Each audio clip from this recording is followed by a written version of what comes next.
Boo!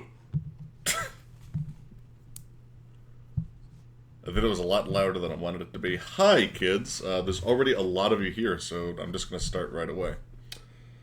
How is everybody? I just got back from vacation like 2 days ago.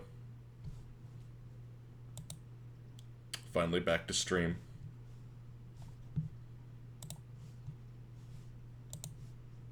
Let's see here. Finally get to see MC streams again. Yeah, boy. I knew that you were feeling bad about that, so I messaged you directly. Let's see, I think I got everything set up correctly.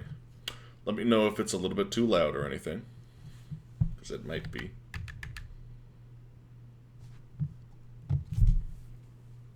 It's been a while since I've done this. And I've changed some settings. Boop, boop.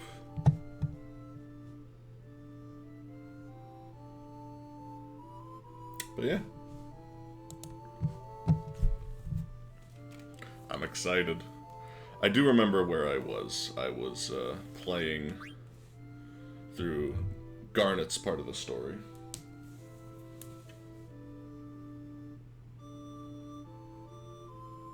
Hi, LimeWire. I love you too, LimeWire. Let's see. Might be here. Yeah, there we go.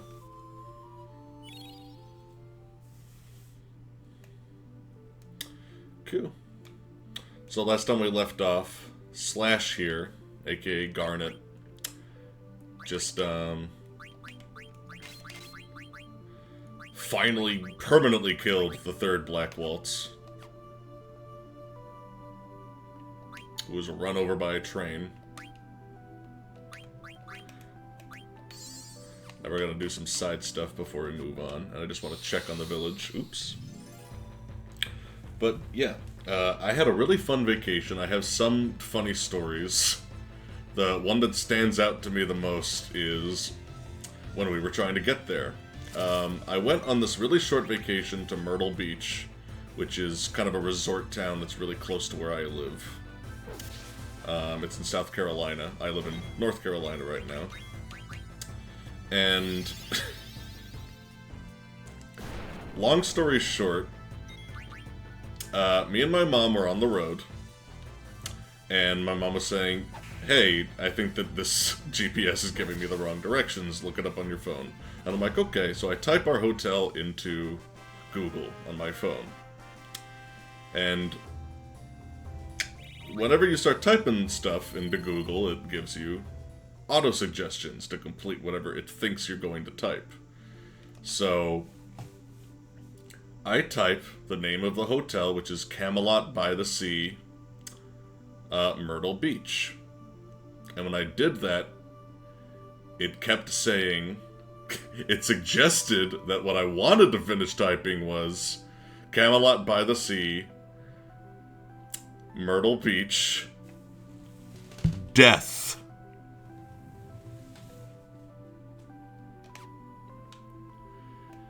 And I said that out loud, and my mom was like, what are you talking about?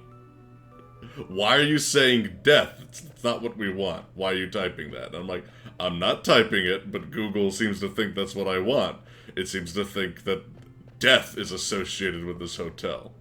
So I hit enter, and all the results said that someone fucking fell off the top floor of the hotel and died a month earlier. The hotel that we were staying at. And I didn't tell her that. I told her that it was another hotel, but it wasn't.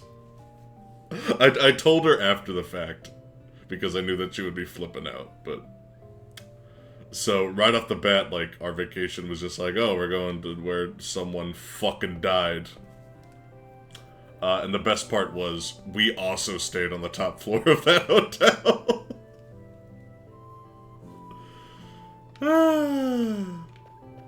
So, that was how it started. But it was an enjoyable trip. I don't think that the ghosts got us.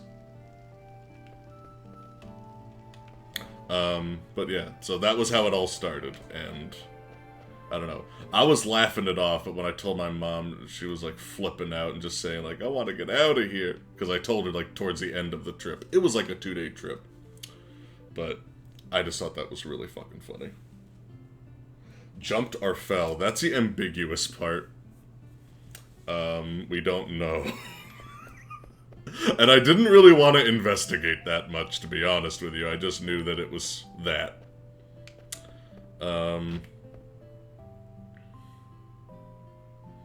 This guy has crazy beady eyes. Look at him. I'm the mayor of this village. Who are you? I was just eating this child. I'm busy. Get out. Sorry. Don't say sorry. Call the police. What's up, Snotnose? Oh, man.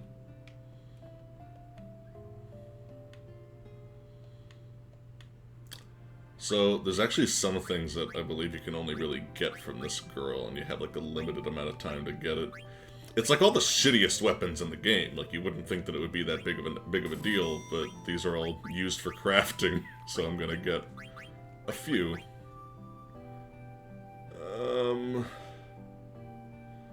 I don't really know what I need, but I have a lot of money. I don't want to waste too much of it.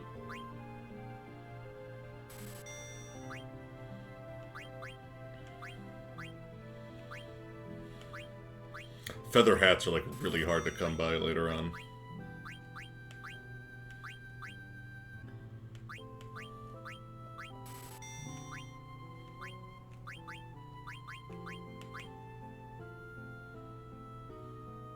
There's also a trick involving Marcus that I want to look up. So I just have to do that before we move too far along in the story. But it's not that complicated. I like being able to revisit this little area with Garnet because you can actually like talk to people and get some character development from her, and he's just like, oh, like this is where the black mages were made in previous episodes. Like there's an underground factory where all these golem soldiers are made. So this guy's standing guard. Hey, you're a cutie. Wanna go with me to an observatory nearby? The view is wonderful. That's what I want to say, but I can't leave my post. Somebody snuck in during my shift. The mayor was furious. And, you know, she's all like, oh, she sounds just like Zidane. I've changed. I used to feel so embarrassed when he would talk to me like that. Not embarrassed at all anymore. It's cool little optional stuff like that. There's a lot of... There's like a ridiculous amount of optional content in this game. Like, I'm still discovering stuff, and I've played through this thing like 12 times. I don't need that. Oh, can I get the item here?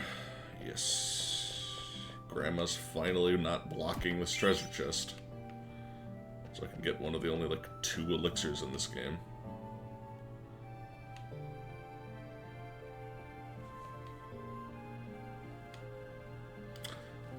Yes. But yeah, she's on a journey to go see her mom and try to convince her to stop being such a totalitarian bitch. But no one knows that she's the princess, so she's just like, you're very strange, you know that? But I don't know, I think it's cute. I guess I could stay at this inn, actually. That would be handy.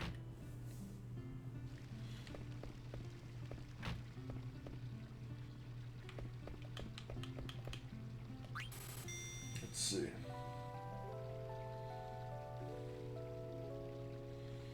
That's what you think. The ghost just likes Final Fantasy IX as well. Just in case, I like after I told my mom, I was like, just in case there's a ghost here,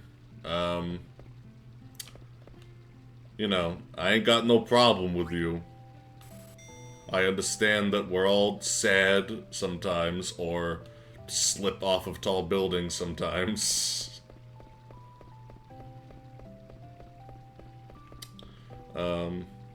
But yeah, I didn't look too far into that story. I didn't... There are some things you don't want to know. That's all I'll say about it. But it was One hell of a way to start the trip. That's a mark of a good game, yeah, dude. Even ghosts like it. No credit?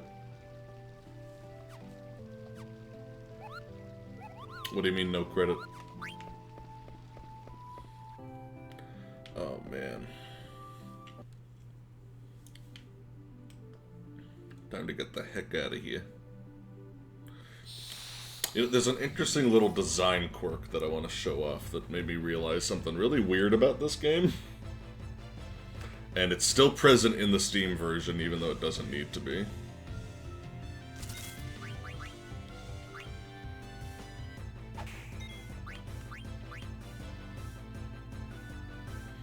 Ow!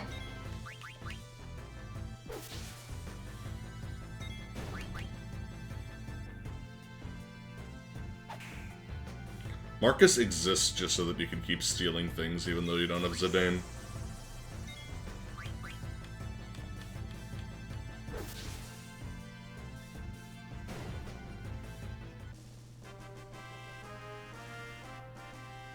One of the signs in the building said no credit seems strange for this universe. I guess so. Hey, they gotta make their money, man. Fuck.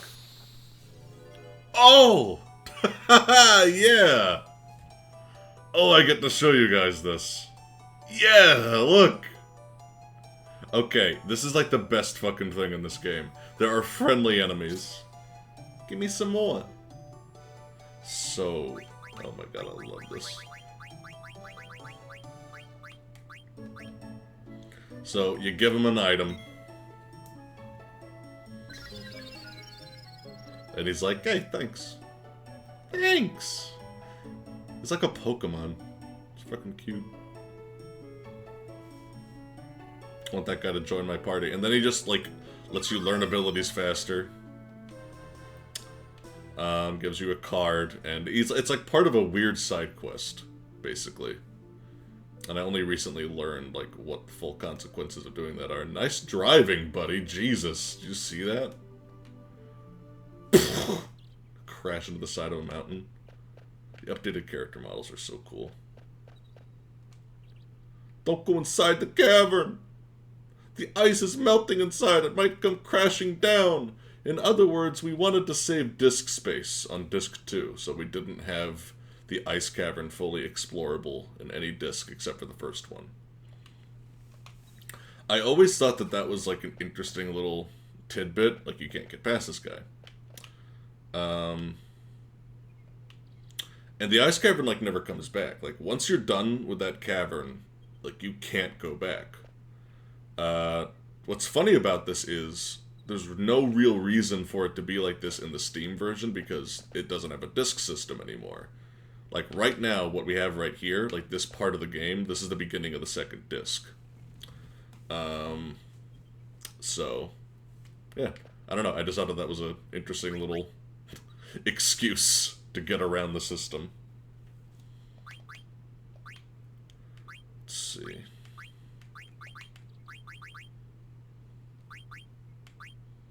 You need spirit. Spirit's an interesting stat, because, basically what it does is it affects a lot of status effects and small things in the game. Like, and you generally want really, like, every character benefits from having high spirit, but especially, your thief. He really benefits from it. Because unless you have a certain passive ability equipped that makes steal always succeed, then spirit determines the accuracy of steal. But spirit also determines crit rate, and it determines, like, how long... Like the higher your spirit, the longer positive status effects linger, and the shorter negative status effects linger. So it's pretty useful for everybody.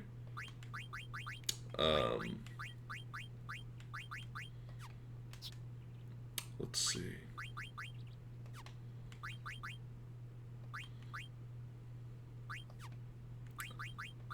Yeah, it's pretty good.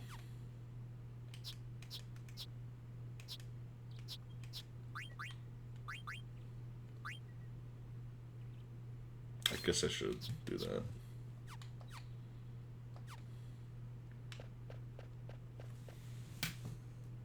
Music is adorable. Yeah, it's really nice. The Village of Dali has very nice music.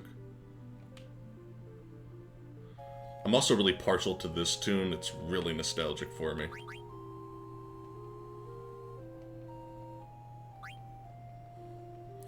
But, it's just such a nice little traveling theme, you know. It's very warm, very peaceful.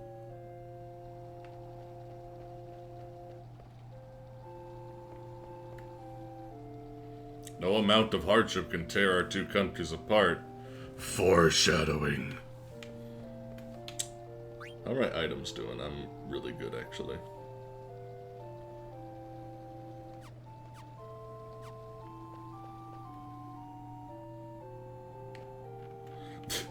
Why is this a thing? I've always wondered this. Why would you just leave the bridge like this? This isn't like an obscure mountain path. It's like the main passageway to a major city. And this world's equivalent of a train station. It's like, why would you do this? I don't know. I always thought that was bizarre.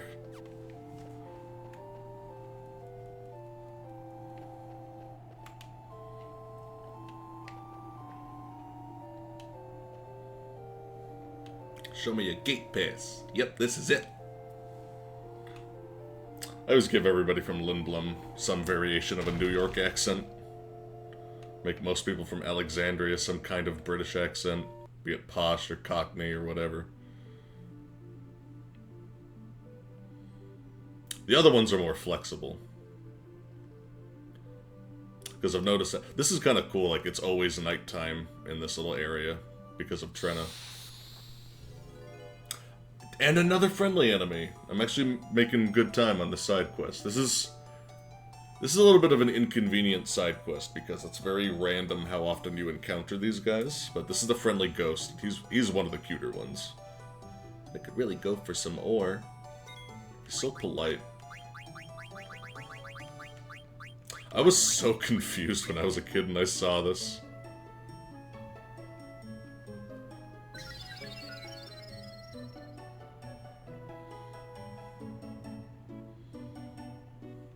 And they mentioned the next friendly enemy that you're gonna encounter.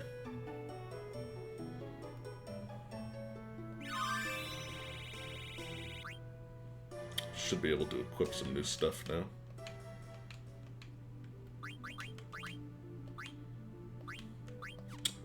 Should I wait until I can... Let's get some new equipment before I go any further.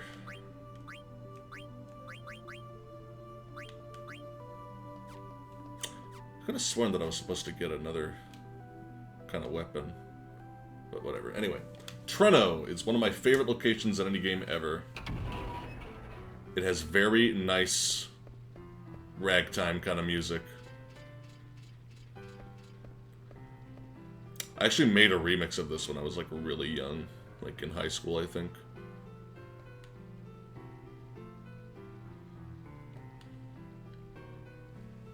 There aren't many nobles living here.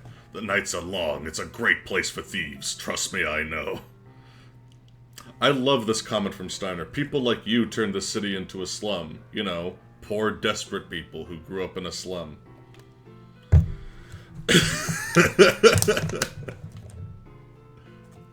It's a very ignorant upper-class person thing to say.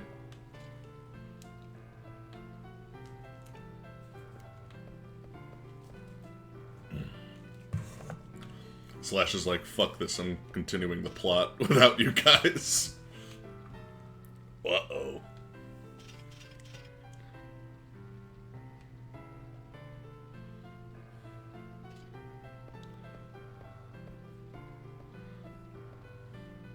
Never have I dealt with such hardship during my 18 years of service. 18? Yeah, okay. And he's 33. That means he served since he was 15? Right? Jesus. It's pretty intense. Makes sense in a medieval setting, though. Treno tradition.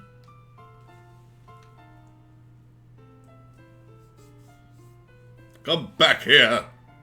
Could that be a pickpocket? I should be careful! Gotta tap the button really quickly. To, like, minimize how much you lose. But you get something good for it later, so it's like, whatever. What are you doing here, Sir Knight? Now, speaking of money, I have to spend a fuck ton right here. Side quest, side quest, side quest.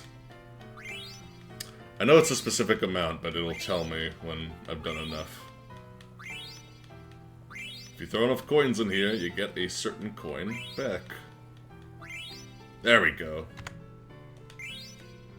Nice.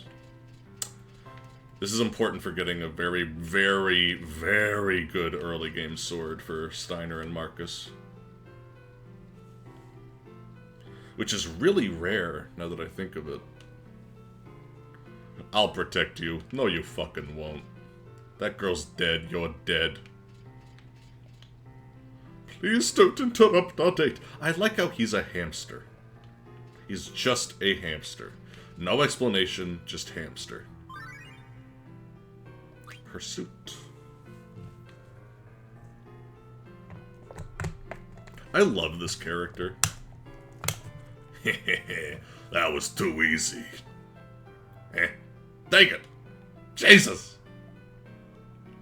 Where did he go? I can't believe I got pickpocketed. Whoa, I didn't see her well in the dark before. She's a real cutie.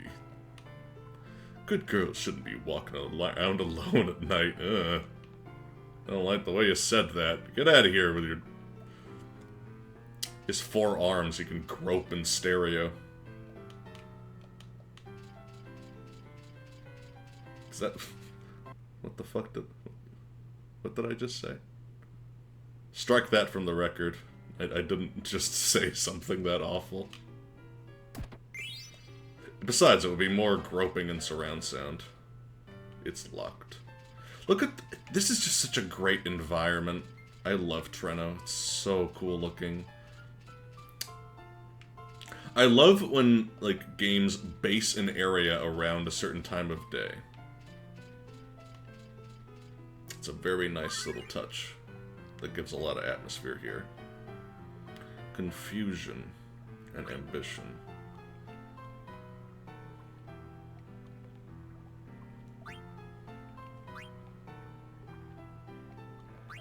So ambition. I don't know if I've seen this one.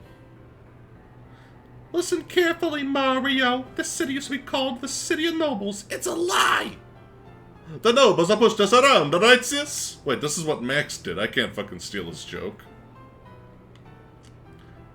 They exploited us to make their money, right, sis? I sound like Piccolo now. I'm not doing voices for these kids. Just fuck off, kids. Anyway, it's nice little world building, though. You see how, like, desperate these kids are. Marcus is just like, what's this world coming to? It's good stuff.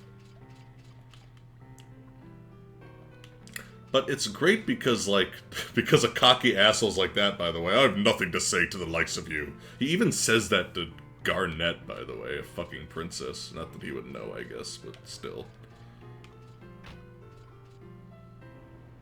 Hey, you. What do you want? Have you seen a beautiful young girl around here? Nah, I didn't see any cute girl with long hair. What? What did you say? Nothing. I didn't say anything. I never stole any money from her. A girl who's like about average height with black hair and pale skin and wears an orange jumpsuit. Ah! I bought a power belt with her money and I'll give it to you. Ah! One of the most important frickin' accessories in the game. Am I learning alert from anything else? Can I learn it from anything else? Yes. I need to finish learning that first. Yeah, that's way too good. Counter. Counter is important.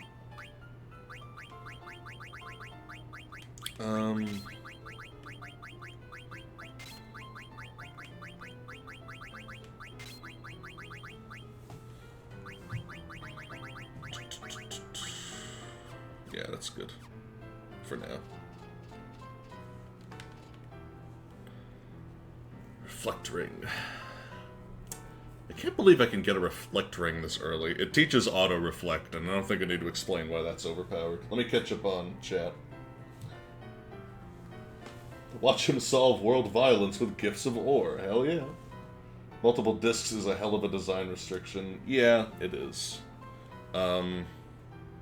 If you play it smart and you just put, like, cutscenes and very briefly visited areas, then you can make it work.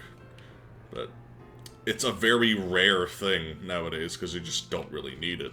But, I think the most recent game I've played that has multiple discs is Lost Odyssey. I forget how many it has. I have it here, around here somewhere. It might still be in the Xbox, come to think of it. But, I think it only has 3 discs, or 2. It's like 3 or 2, I forget which. But that's pretty ridiculous for an Xbox 360 game. I always thought that was odd, that they needed to do that.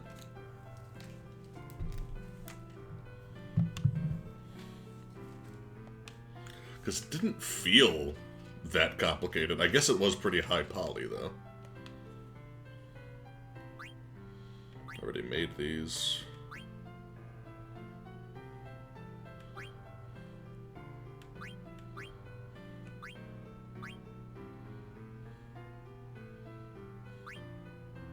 That's pretty important.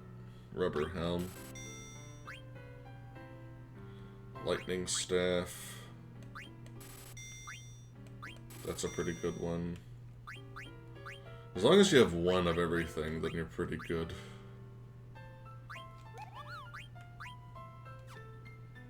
Yellow scarf is another fun one, because it raises strength. It's one of the first things that really does that. But I already have one, so I don't really know if I need it. But we'll come back here and do another once-over once I get some more equipment. I'm not gonna go to Bird Lady yet. Just gonna try to grab something here. But I will show you Bird Lady, because I love Bird Lady. But there is one more thing that we need first. Members only. Excuse me.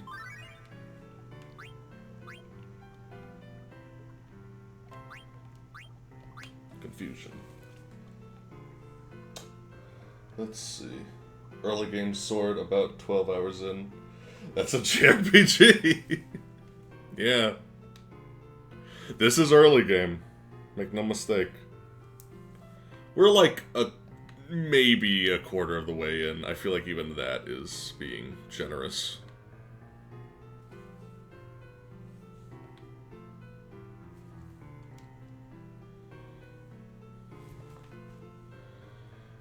I love this exchange too. But I have a little question for you guys. I was thinking of what I wanted to do in addition to this game in terms of streams, because I don't want to just have every stream be dedicated to this game for the foreseeable future. I think that that would be a little silly. Oh yeah, it's Max's favorite place. Fuck this card game. I'm not looking forward to the tournament. But, let's see here.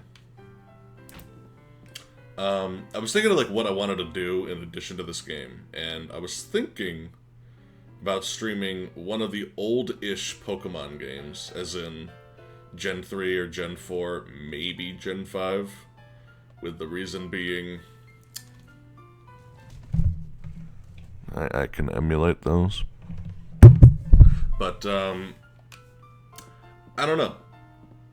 I am actually going to be doing a little series talking about Pokemon. It's sort of like a little...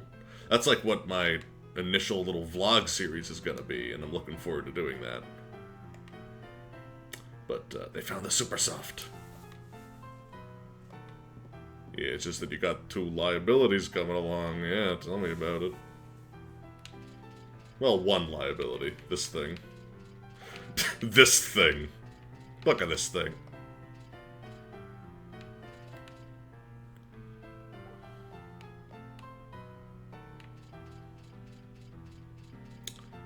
Let's see. But I was thinking about doing one of those. And if I did, I would probably want it to be Heart Gold or Soul Silver. Mainly because I never really completed the 2nd gen at all. Letter from Stiltskin! Stiltskin is the best Pokemon.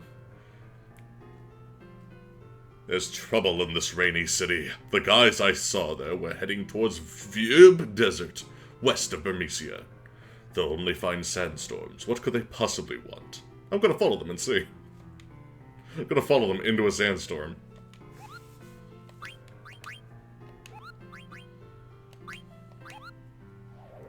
I want Stiltskin to join our party.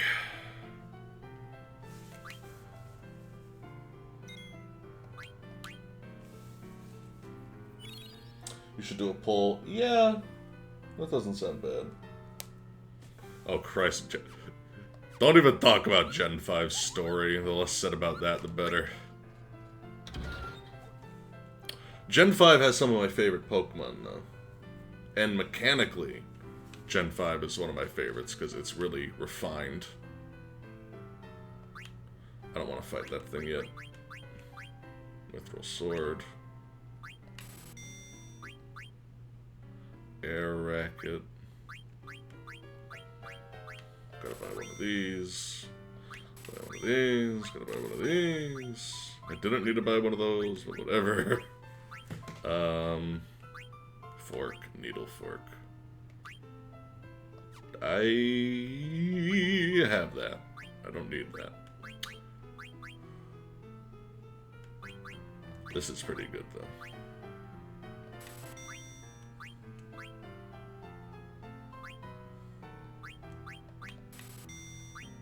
This is, like, one of the best.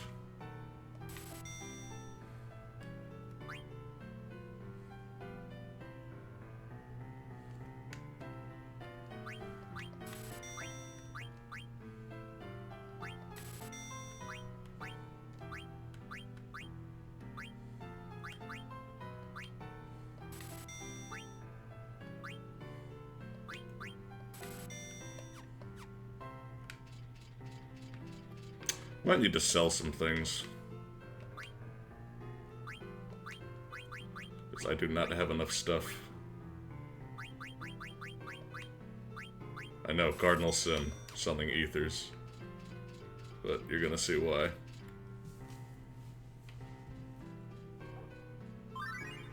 Active time event. Unexpected visitor. Oh, this is a required one, I guess. Yeah, I can find the super soft here. Uh-oh. It's a scary boy.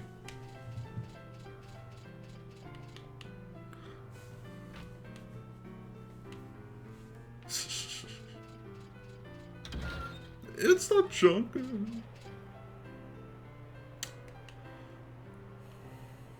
But yeah. I also just really wanted to talk about Pokemon in general. Such harsh words. Slash is like really an asshole during this brief part of the game, but she gets better really quick. And you can kind of understand her frustration. She's like very insecure at this part of the game.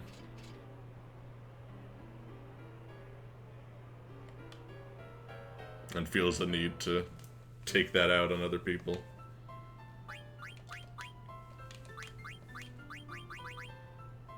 Perfect.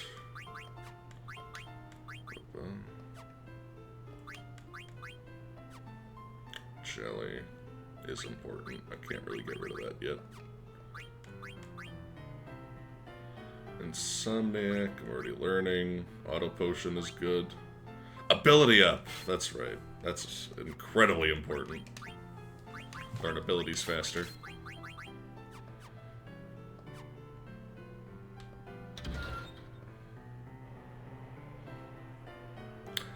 So this is where you get a lot of good stuff really early. Magician's robe is very good, but I think I can already get one for cheap. If you bid, like, rapidly on stuff, then you incentivize the guy in red on the left to buy what you're trying to buy instead of what the main item is.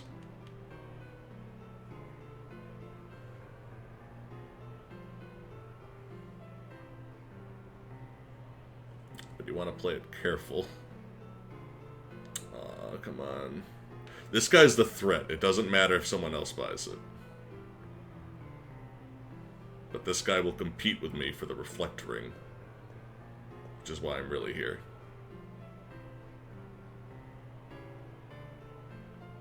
Come on. Ah, fuck.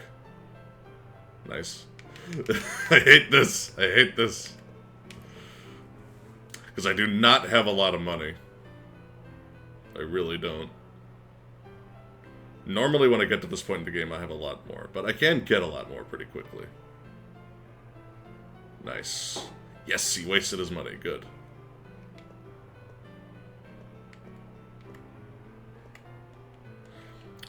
Just for insurance sake, maybe I can incentivize him to buy something else too. I don't think that he will, though.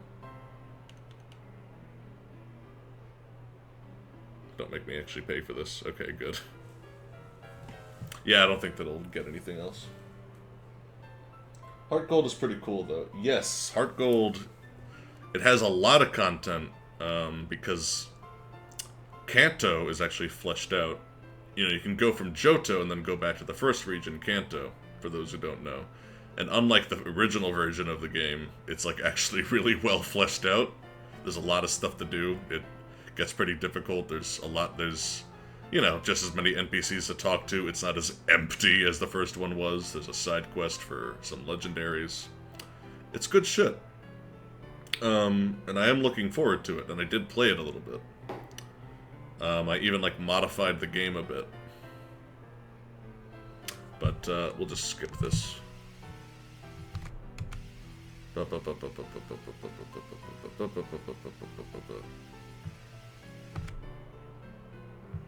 Man, people are really paying for this useless piece of scrap. Do I even have enough money to buy... Oh! I don't have enough money to buy a reflect ring. Why am I even here? Shit. Oh well. Damn. That sucks. I'll get some, though. I'll get some. I don't want to sell any more ethers, though. It's really hard to do this kind of stuff on stream. Because it involves... It's not even grinding. Like, I'm just kind of under-leveled. Because I feel the need to move forward quickly.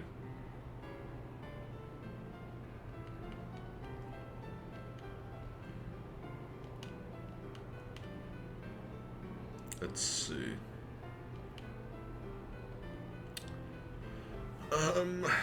Nothing that I really need. This is one of my favorite parts of the game coming up, too. The visuals and the dialogue are fantastic in this next little scene. Buzz off! Hey, no problem. Actually, yes, problem. I gotta be here. Drop your sass.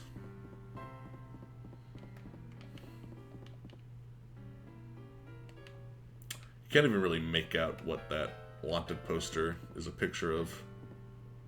Just kind of looks like a blob. Ready to retrieve the super soft. We can leave right away. He's like, coming along, huh? Yeah. Oh yeah, we ready. Princess! Oh! Boss is waiting by the dock. Boss? You mean... Yep, there's only one man we call boss. There's only one man I call bro, one man I call boss, one man I call sweetheart. I mean,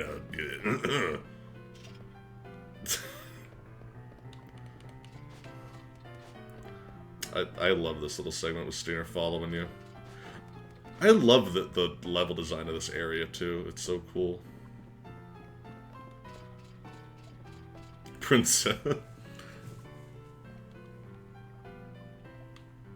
Let's go. Damn it! I am coming along. From bad influence, huh? Just don't sink the boat with your heavy-ass armor.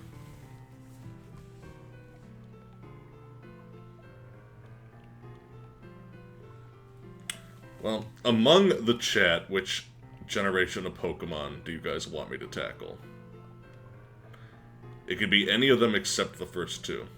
Because no, I'm not dealing with that shit.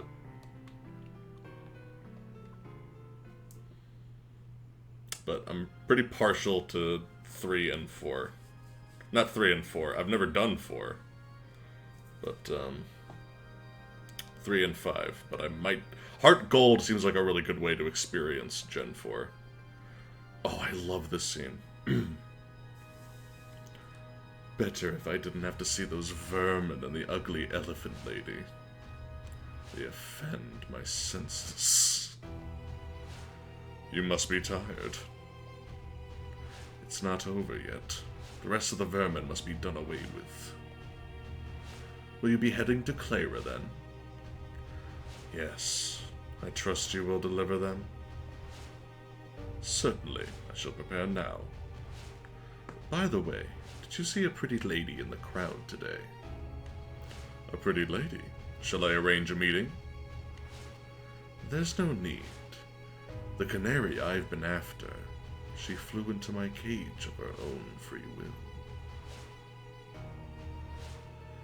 Never would I have imagined running into you in a place like this. It must be fate.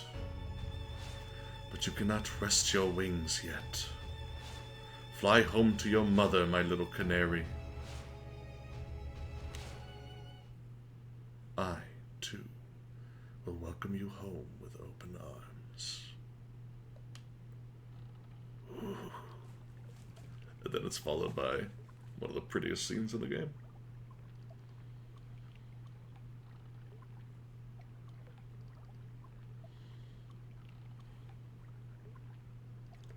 What in the world am I doing? I'm assisting thieves committing a crime. No. I must be patient. Protect the princess. Escort her back to the castle. Focus on your duties. Trust the queen. She would never commit an atrocity. There must be a good reason. No thoughts of my own. Nonsense. How can I, a lowly knight, understand the queen's thinking? I need not worry about the ramblings of a criminal. Just think about escorting the princess home. I'll probably never see him again. He was the culprit. He pulled the princess and me into his intrigues. It was your fault, Zidane. If you hadn't treated me like a child, I wouldn't be here, hunting after Supersoft to save one of your friends. Why am I doing this? Because Blank saved me? Yes, he saved me. He saved my life. The least I can do is return the favor. But I never thought about things like this before. Such a good scene! Such a good scene. One of the first major scenes to establish that Steiner actually is a pretty engaging character. It's a good scene.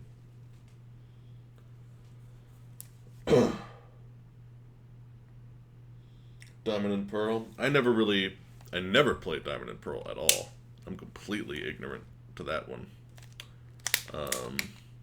Gen 2, I'm just mostly ignorant to.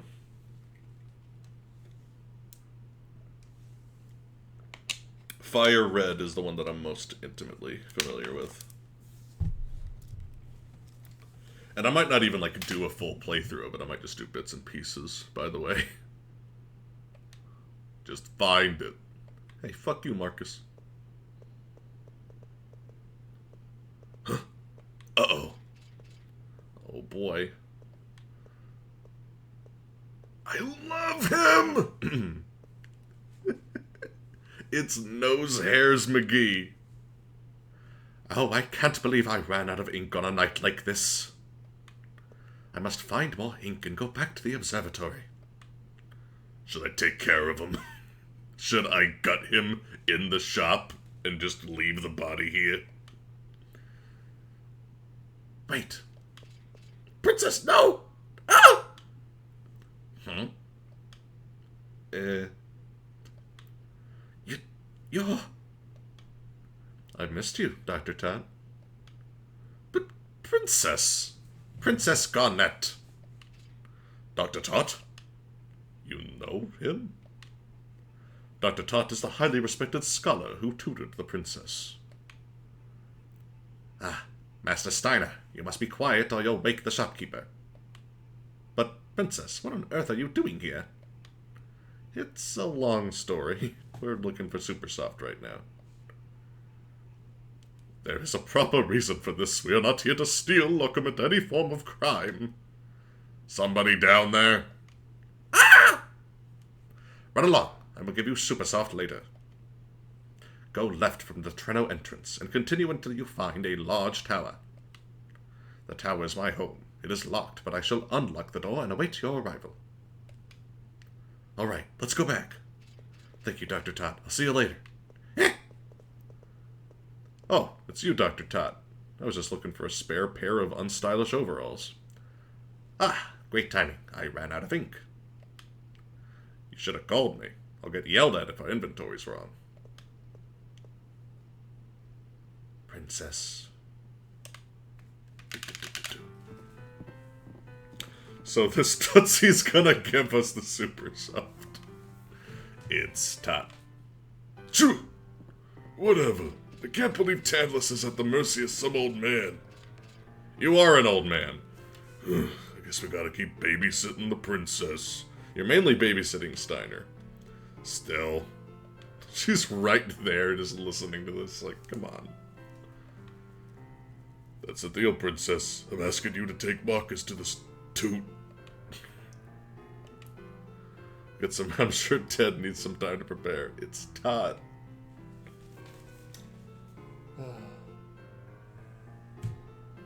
That scene really humanizes these two really well. It's good shit. Oh, is that smashing? He is a little bit Nigel Thornberry, Dr. Todd. Just a bit. Give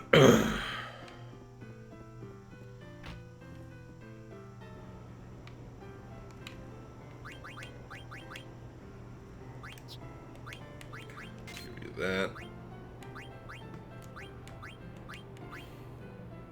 Nice city. Oh, that's nice. HP plus 10. You don't really need that.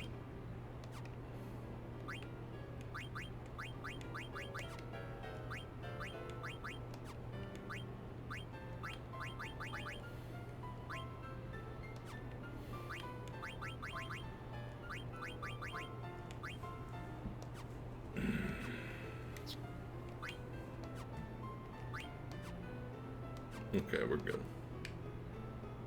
Let's get out of here. There's this ludicrous spot that's like great for leveling coming up.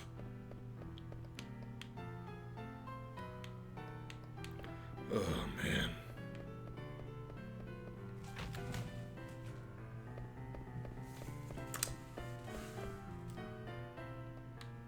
A handsome boy staring at the moon. This is another great little scene. I love the fact that this world has two moons. It's good shit.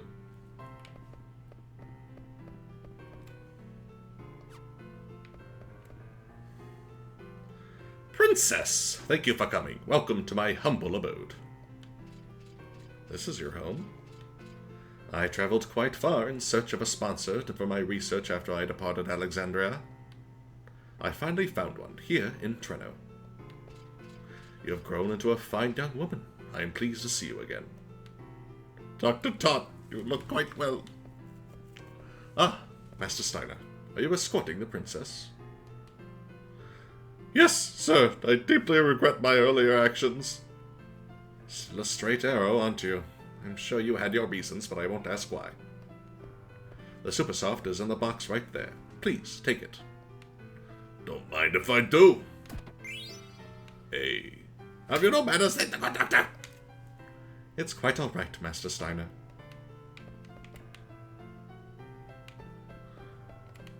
No, it could save my bro. You know, that word that people use casually because they're fucking human beings. The debate continues.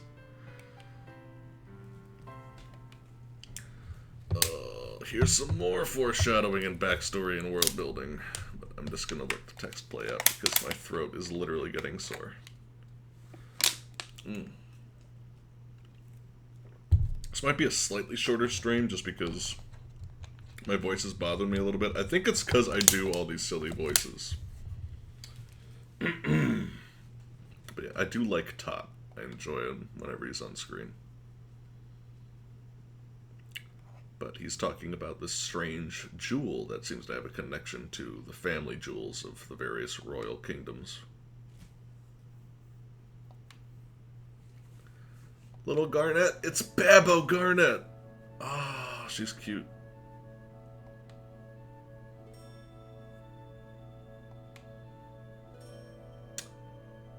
Okay, so I'm gonna hold off on saying this for now, but looking at her character model, it looks like she's derived from another character that comes in a little bit later, which is really interesting thematically, because it actually makes sense that they look similar, but I'll talk about that later. I like how Garnet is like 6 years old and still a little bit taller than Dr. Tot, by the way. Oh, that nose is phenomenal.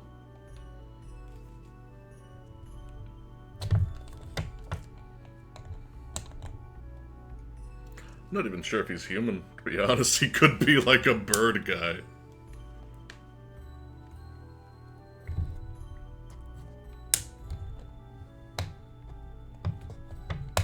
That is a globe of Gaia. It's a model of our planet. A Gaia globe? I never knew our castle was shaped like a sphere. Haha, we live on the surface, princess. Eh? Ah, yes, the stars. They inspired the theories relating to stones and eidolons. Cute. That is why. Oh, I'm sorry, I was lost in thought again. It's okay. Where's my room on this globe? Oh, your room is too small to point out on this globe. What about the castle? That I can do. Cute, cute, cute.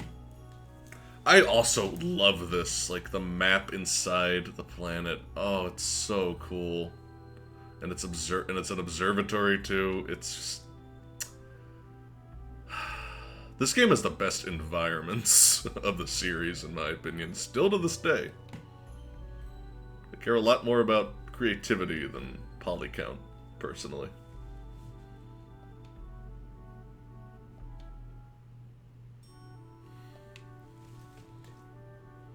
Oh, foreshadowing MacGuffin jewels, yeah. Secret Birdman. I believe it. I love this too.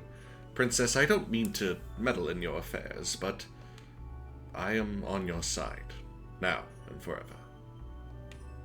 Please tell me if there's something I can do. Dr. Todd. He's a good teacher. Speaking, maybe it's because I had a lot of really good teachers growing up, but I am very nostalgic and attached to this character. He's a good boy.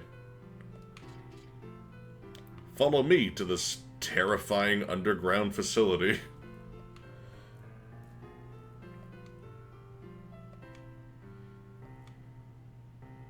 Grr! Grr! Frustration. Grr! cool little place. Does this dude even have a bed? Okay, yeah, he does. I was wondering about that. And he has his little shoes tucked away there. The level of detail in these environments is fucking ridiculous. Look at all the books that are stacked up on the ledge, like, there's like stars in the background. It's so good. It's so, so good. Monsters Underground. Yeah. Welcome to the best place to grind in the game. That we'll be doing a little bit, because I kind of need to. If I want to be even slightly ready for the things that are about to happen.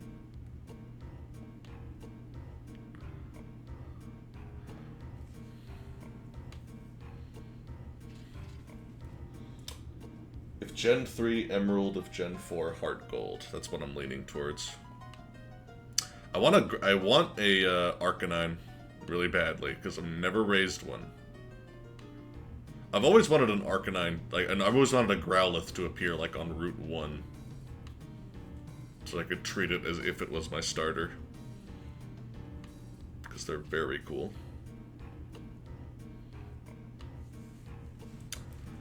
Oh, hello, Moogle friend. Give Mokos a letter. Grimo and Southgate...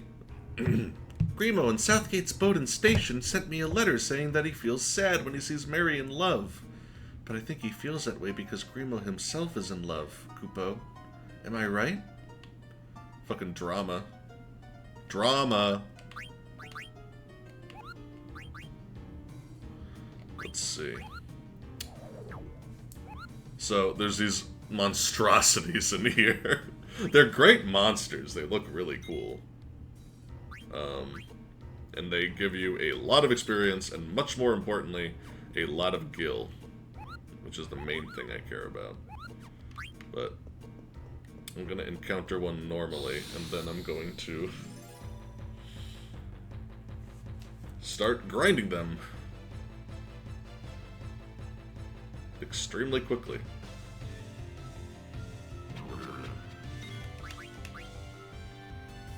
There is some other stuff I need to do in Treno, too. Trance. Useless Trance, might I add. Her Trance, like, barely does anything until you get Eidolons later.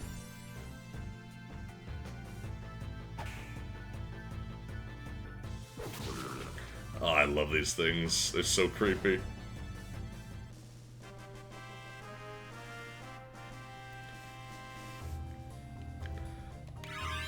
It's like if dragons had tapeworms, that's what they would look like.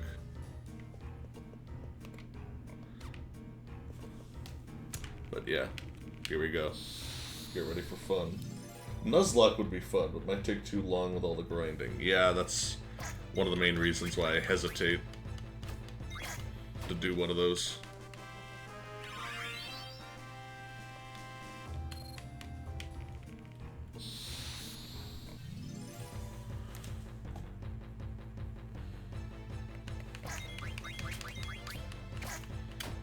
Let's see.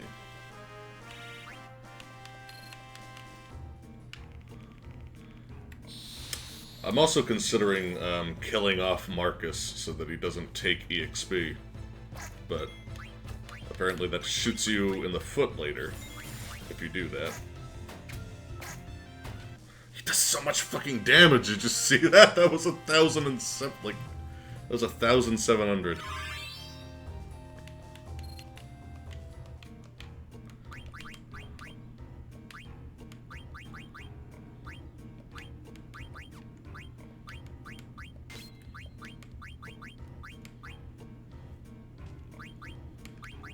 I'll show you my bad butt. Let's see.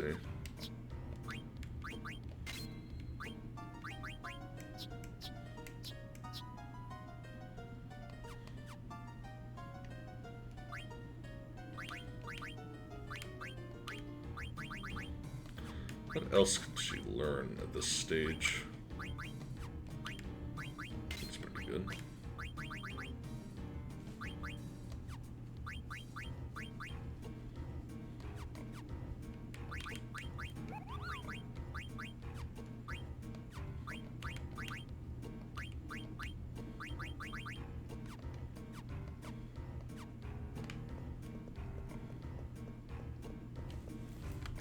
just a little bit more. Then I'll go back to Trino. I promise I'll take as little XP as possible.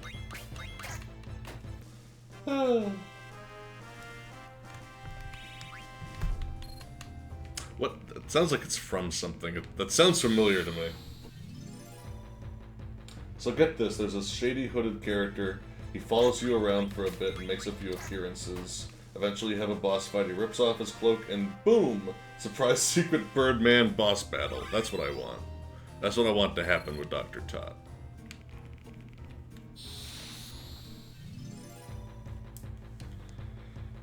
Oh, me bones. Oh, me old bones.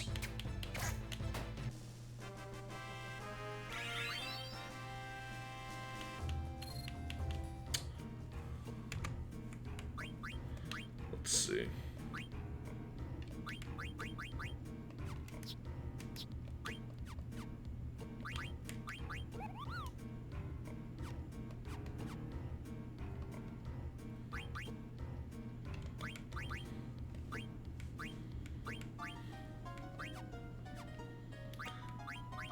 He can learn Auto Potion, right? Right.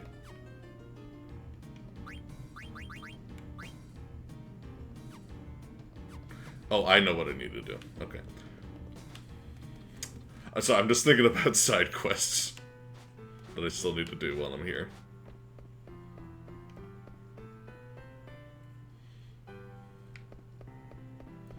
But there's a lot of stuff to do in this area, actually, including like a lot of crazy oh, this is a great little optional scene. You only see it if you like leave the tower and activate it like this. You might remember this.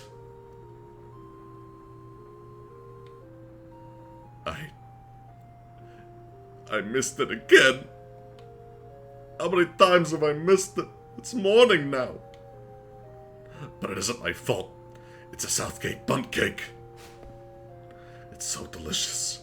I just can't stop. When will the next card of Limplum arrive? That sound. It's a call coming back from Alexandria. I'm gonna wait right here this time. What the heck are you doing? I'm waiting for a cable car. So this is where you were wasting time. I wasn't wasting time. I was eating Southgate bundt cake. Why are you talking to me? I knew something was up because Marcus wouldn't give me a straight answer. So this is where you were, ignoring your boss's orders and eating Southgate bundt cake, you fuck. Forgive me. I didn't mean to slack off. It's punishment time. Me? Take my Super Tornado Tantalus Punch. Please, not that. Please. No!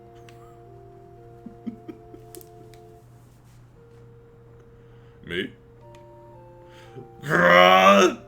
No! And then Cena fucking died off screen. Can you believe it? What a violent video game.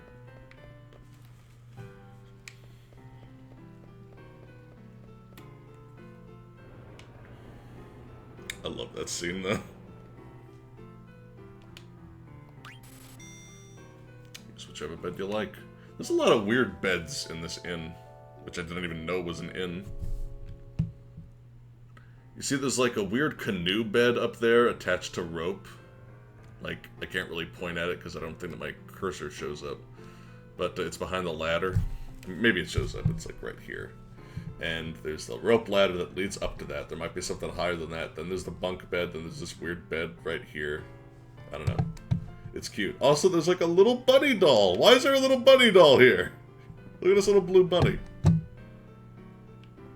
Oh, that's funny.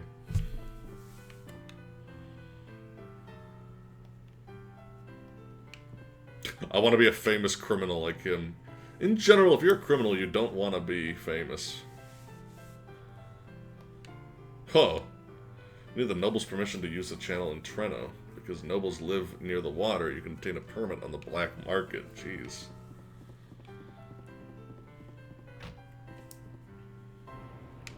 I never knew about that. It's interesting, though.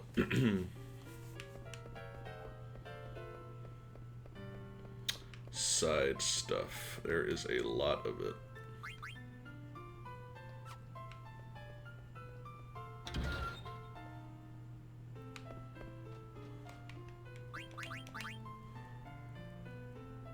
Oh, I'm not ready yet, actually.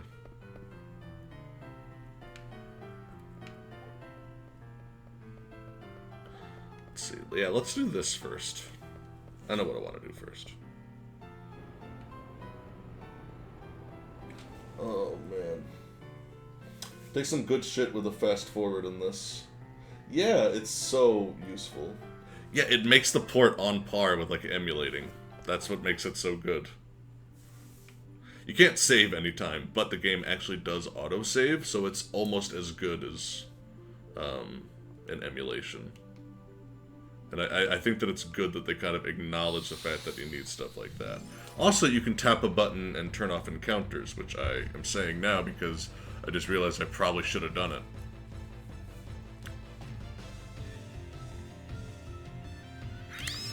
Oh, cool.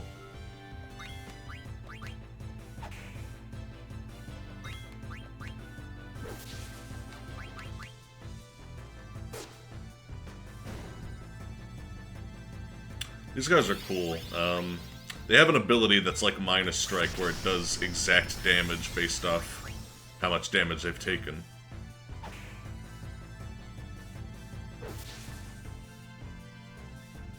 Meaning that if he uses it now, I'm gonna get one shot. See, watch.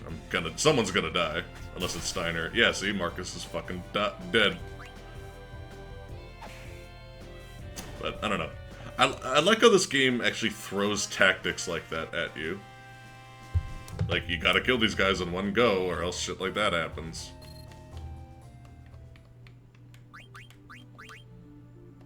Like I said, like, this game and 10 are, like, the only Final Fantasies that, like, actually make me think about my strategy at all. Like, it's okay if a game is, like, easy. I just don't want it to be brain dead. Because I do not consider these games hard. But, look at this place.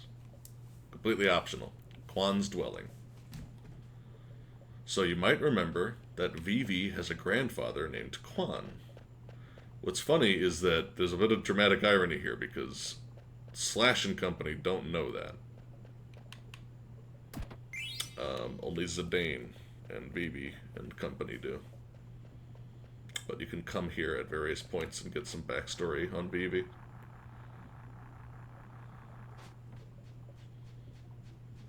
And more importantly, yeah, that's what it's all about.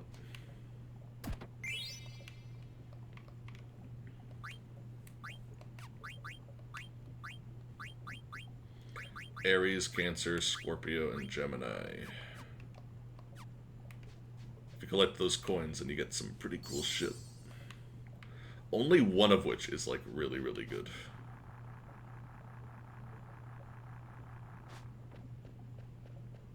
But that one thing that's really good is what we're about to get.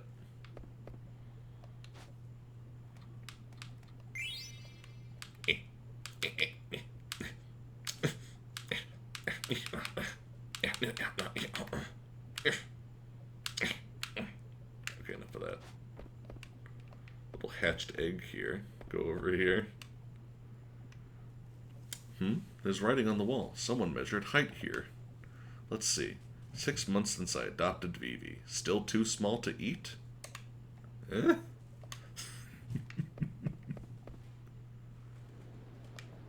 Oops.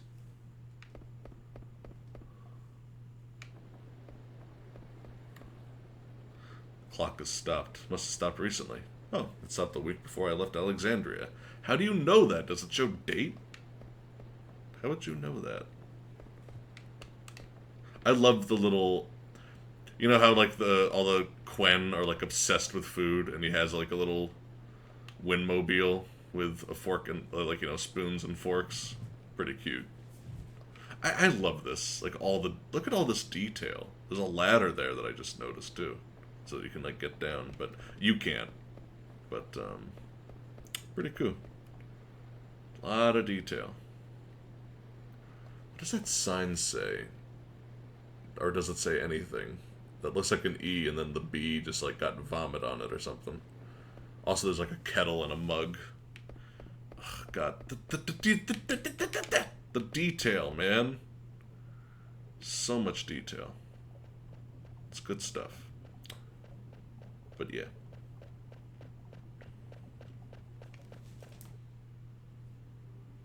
Oh my God, an ether, what an amazing thing. Yep. That's like the least important thing here, though.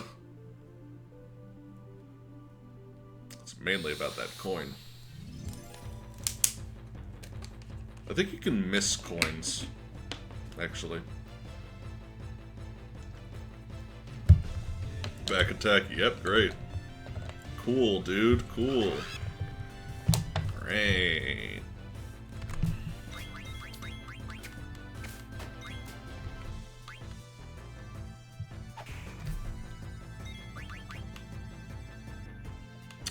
Marcus, you suck.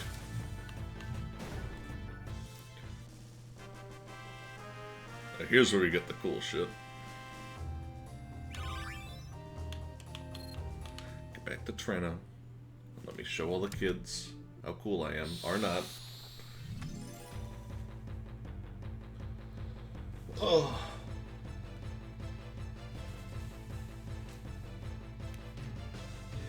Have you guys been enjoying, like, the people who have been here consistently, are you guys enjoying this playthrough? Because I'm having so much fun finally talking about this thing.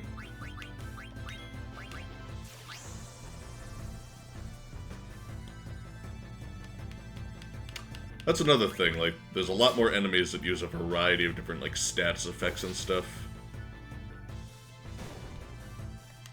It's good shit.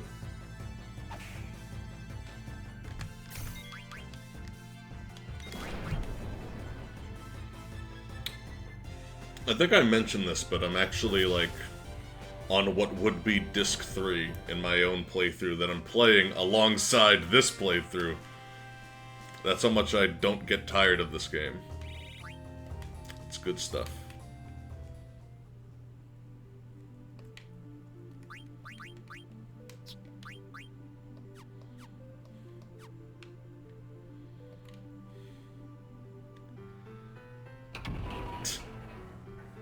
Gate's a nice touch. Let's see.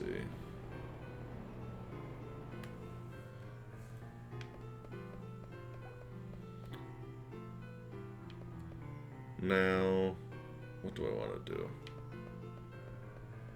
First, let's do this. There's a little optional boss in here, and it has to be a duel. I gotta get the sword first. The sword is what makes it easy.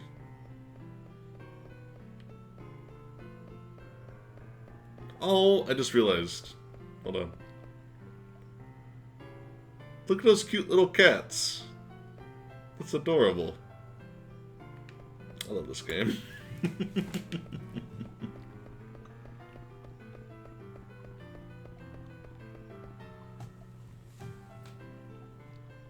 Oh, man. Look, such an asshole. Fuck you. When can I go on a Skyrim-style killing spree? Hello, hello. Hell yeah. Sparkles. See, like, the bird lady's great. When I was a kid, I had no idea that Queen Stella... Like, Queen Stella was called a bird lady. I'm like, oh, she likes birds. She is a bird. I didn't know that. Look at her. She's literally a bird. And I never knew that. Will you give me your cancer? Sure. I would prefer not having it. I should have read the stories on these coins, but whatever, it's too late. Because all the coins tell a little story.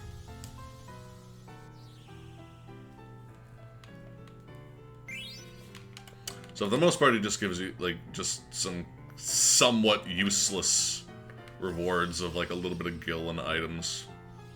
But every now and then, she gives you something redonkulous like this. Yeah. So good. So here's the thing about this. Well, I'll demonstrate it, and you'll see why it's so good. Like, this is one of those few weapons that's, like, useful, debatably, throughout the entire game. It's, like, only the... It's, like, the fourth weakest sword in the game, so it's, like, not that great. Like, most weapons in the game are way better in terms of damage. But defensively, it's the best sword.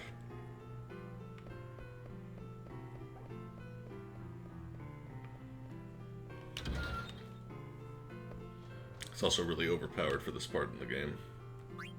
What's that monster down there? The master of the Knight family who owns this building keeps that monster as a pet. He likes to see people challenge it and get beat up. Jar Jar. Not Jar Jar. Jabba the Hutt. I want to fight that monster. Yeah, let's send the white mage. Do it, Steiner.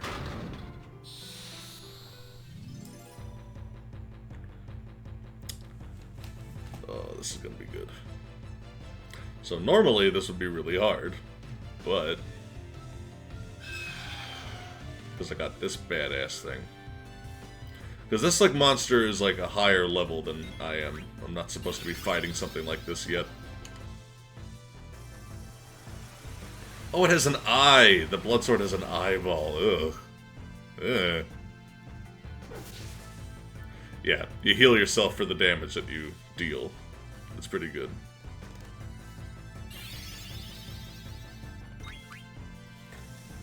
Oh, man. MC, you inspire me a lot, bro. Aw, I support anything you do. Now excuse me as I catch up with the rest of your playthrough. Oh yeah, there's a lot to catch up on, but I hope you enjoy. There's like a good 15 hours of it already. Maybe 12. This is a very, very long game. And I'm not even doing everything. Oh, you asshole. Don't use White Wind and drag this out.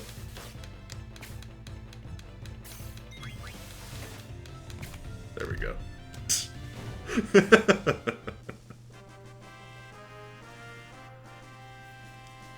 There we go. Bada bing. And I forget how much you get. 5,000? Oh, a Tonberry card. Fuck. I wanted Gil. I'm gonna have to sell things. Oh well. I really did not want to have to resort to this, but here we go. How much does this sell for? Oh, 1. Okay. Why?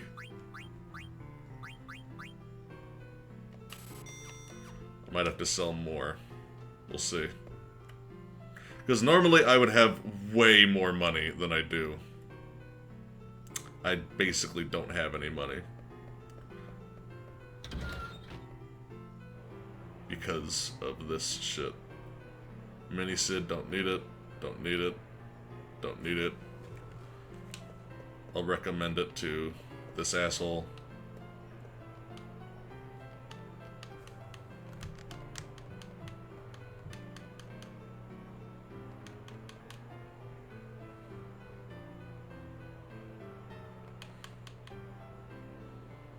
I really want the guy in red to spend his money on this.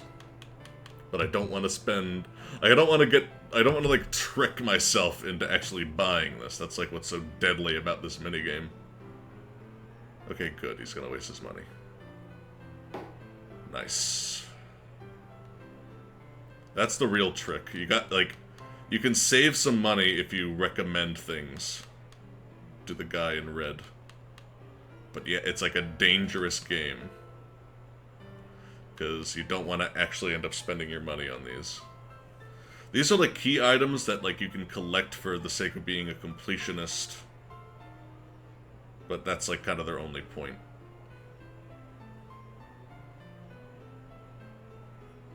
So, and they sell forever, so if you really want to do that stuff, then just wait until the end of the game. When like money is practically infinite.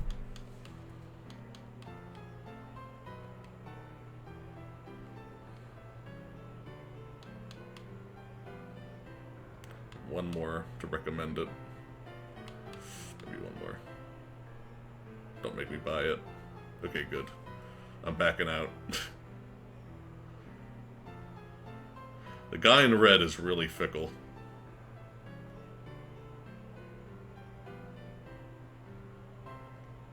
Mind games.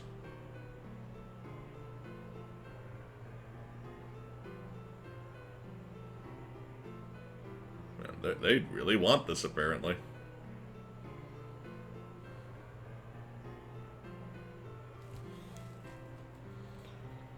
$1,000 kill for an ether. I know.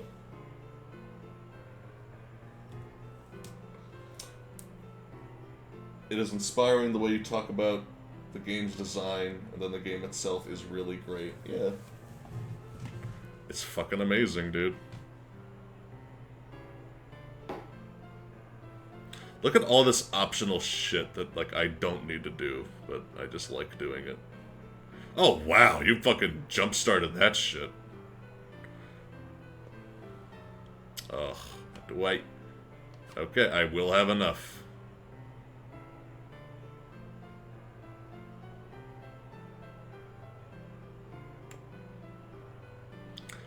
It's brutal. Brutal, brutal, brutal. Thank you. Oy. It's overpowered, but you pay for it. Because, I just show this. Auto-reflect is very, very powerful, and your white mages learn it very quickly. But I'm gonna go sell some more ethers and just kind of... I'm basically gimping myself in another way in order to have these useful abilities early. Because in general, you don't want to rely on ethers.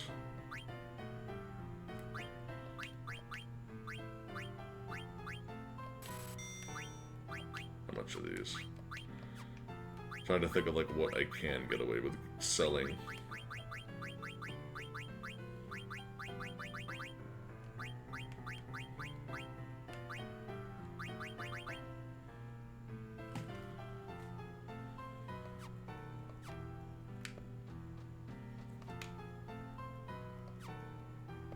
Because there is some other stuff that I kind of want. The big one, I would say, are probably the fairy earrings. But I know there's also like a girl's accessory that is kind of useful. Don't need it. Don't need it. Don't need it. That's really good. Pearl Rouge is like one of the best items.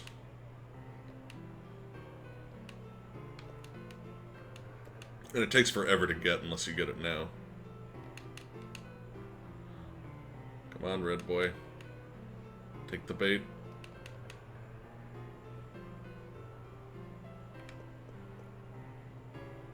I'll leave. Okay, good. You can leave in the middle of... Oh wait, no, you can't if you're the last person. That's what makes it so scary.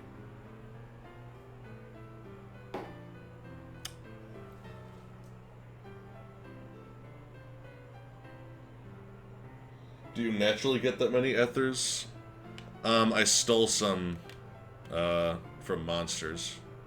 That's the only reason I have so many.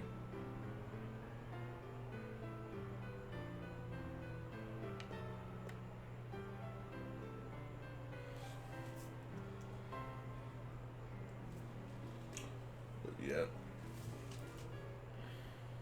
Definitely not cheating in this game. If you count fast forwarding as cheating, then, I mean, I fucking guess. Fast forwarding is literally a convenience. There's nothing cheap about it.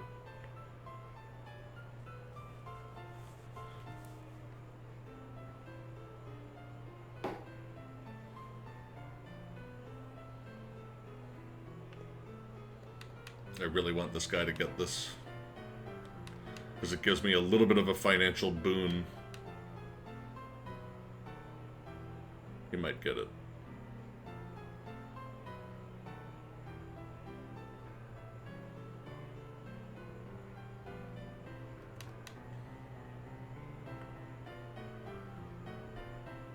Okay, good. Come on. Damn it! Stop it, hamster man! Yeah...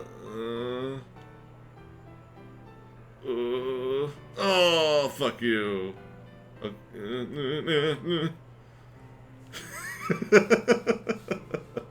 No!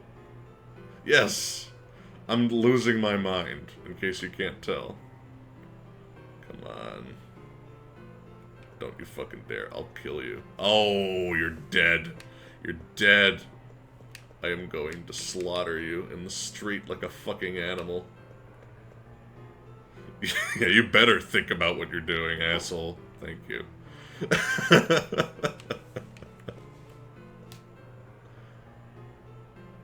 This is where things get brutal. Because the useful items are often the ones that are the most expensive. I'll fast forward to when they stop.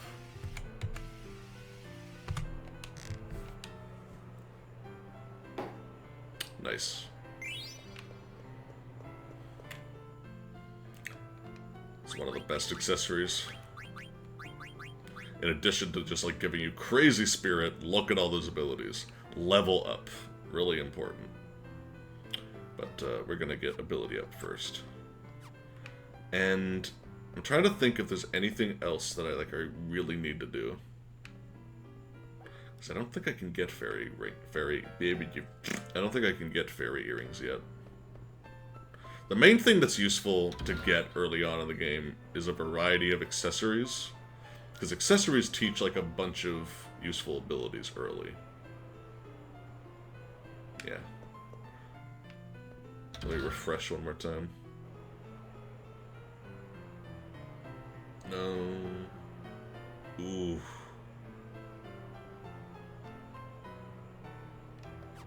I can't.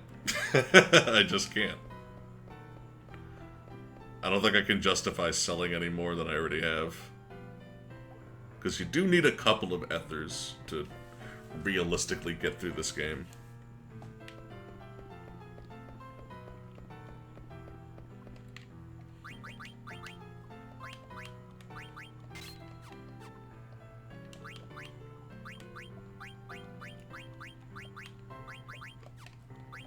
Let's see.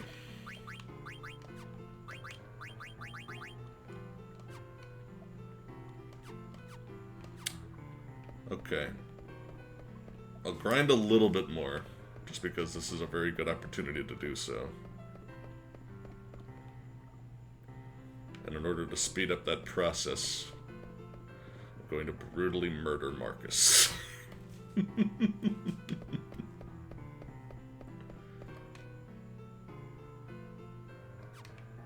Do I have enough tents? Yeah.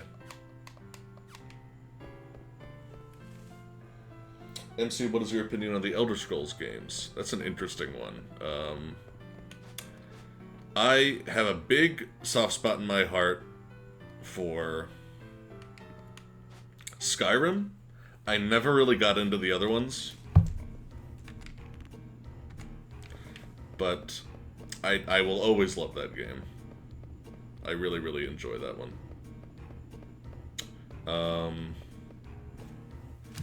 I never got into any of the other ones, and it all just kind of comes down to the fact that like, if you know me, you know that I'm not really a graphics whore, but graphics aren't meaningless, and I mean, I don't know, controversial opinion, I guess. Oblivion and Morrowind look morbidly horrible. Like, they look like a bunch of talking corpses. In Oblivion's case, those corpses are bloated and have been soaking in water for a little while. It's a very ugly game series, and it zooms in constantly on how ugly it is. And like, just everything that people tell me about is like, oh, if you mod the shit out of it, it becomes slightly redeemable, and I'm like, great. I don't... That in and of itself tells me a lot about this game, and makes me question how much I really want to invest in it.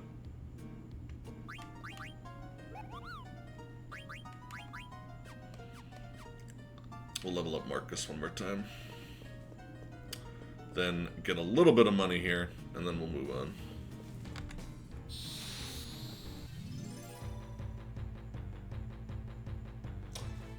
Yeah, that's the thing. It's like not... It's not about poly count, it's about art direction. And I think that that game doesn't have very good art direction. In addition to that, like, I had a really tough time, like, enjoying anything. Like, I just didn't enjoy Oblivion. I didn't enjoy the way it played. I didn't enjoy, the emphasis on, like, just the way that you level up. I didn't enjoy it. I didn't enjoy the way that leveling up was structured. Like, I've always used that game as a model of how to not handle level ups. Because, like, you have to know what you're doing in advance in Oblivion. Like, it is not a game that welcomes experimentation all that much. Like, once you start a save file, and if you just pick a class or make a custom class that you're not going to enjoy, you won't know until, like, hours in that you're just like, well, I hate this playstyle. And now, because of the fact that my character is not very flexible and his level ups are tied to these abilities that I don't like anymore, I need to start a new character. And that works for some people, but it is inherently less flexible. And that part isn't deniable. That's not up for debate.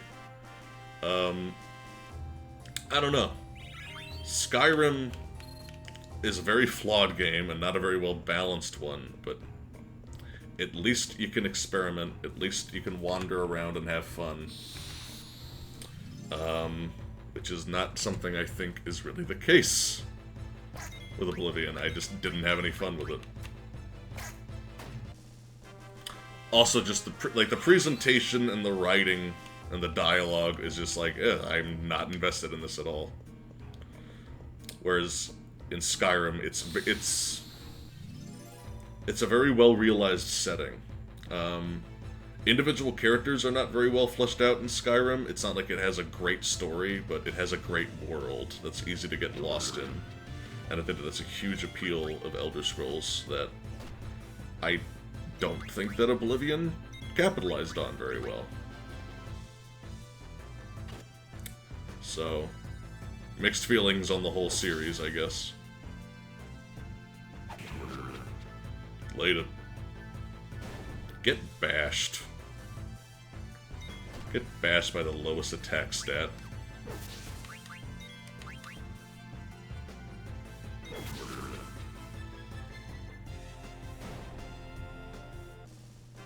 Isn't there a certain enemy in this game where you have to use a tent on it to kill it? No. If you use a tent on anything, there is a small percentage chance that a snake will bite it while it's sleeping. It's very tongue-in-cheek. You don't have to do it on anyone, but it can poison them, cause darkness, cause silence. It causes, like, all these awful status effects. But most of the time it'll just restore MP and HP. That's basically how it works.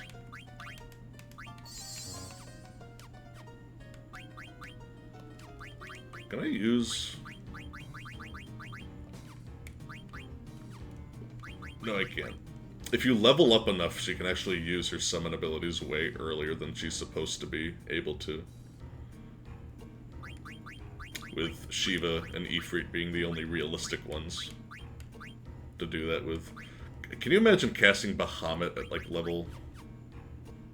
At this point in the game, rather, because you would have to be ridiculously over-leveled. I think that you would have to be, like, level 30-something.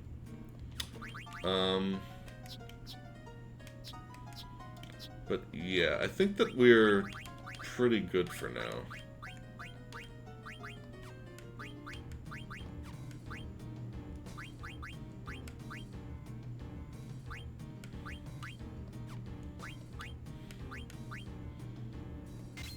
Give you that.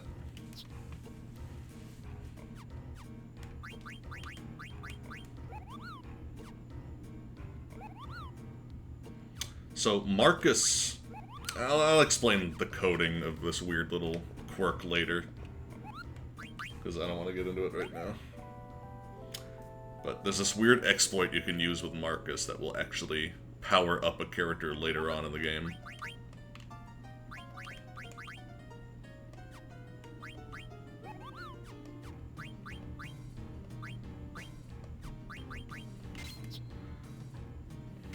not question what I am doing right now.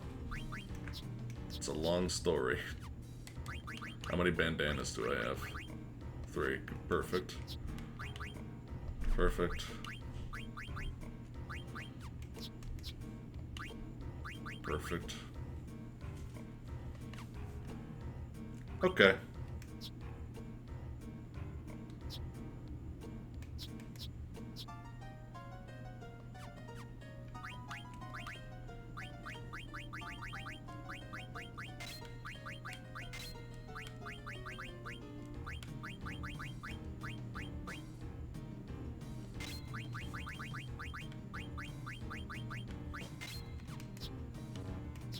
Oh, right.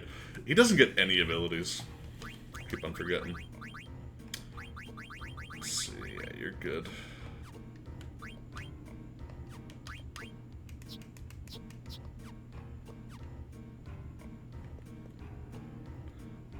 This is one of those games with an interdimensional backpack where the inventory is actually shared between these two groups of characters that are from that are on opposite sides of the continent. So when you buy items for one, they go to the other.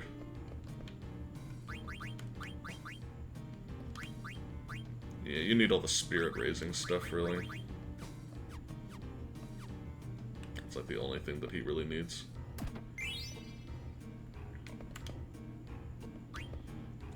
Kushblink. I did it. When Insomniac is a skill. Yeah.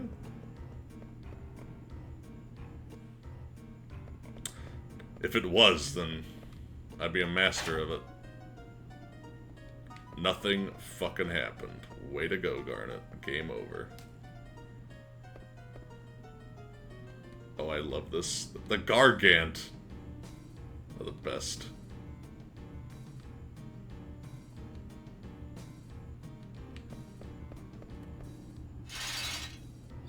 They're so cool. Here it comes. Oh! They're so cool and disgusting at the same time. That is the Gargant, a giant insect that pulls this trolley.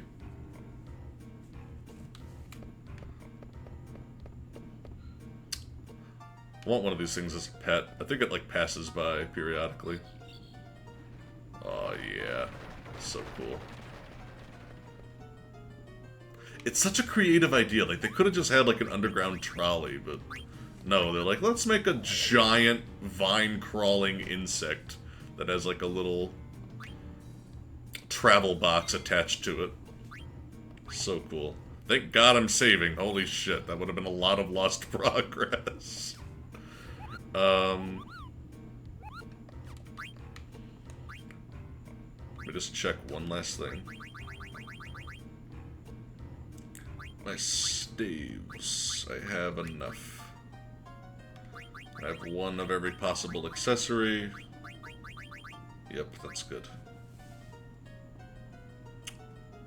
Okay, we're solid.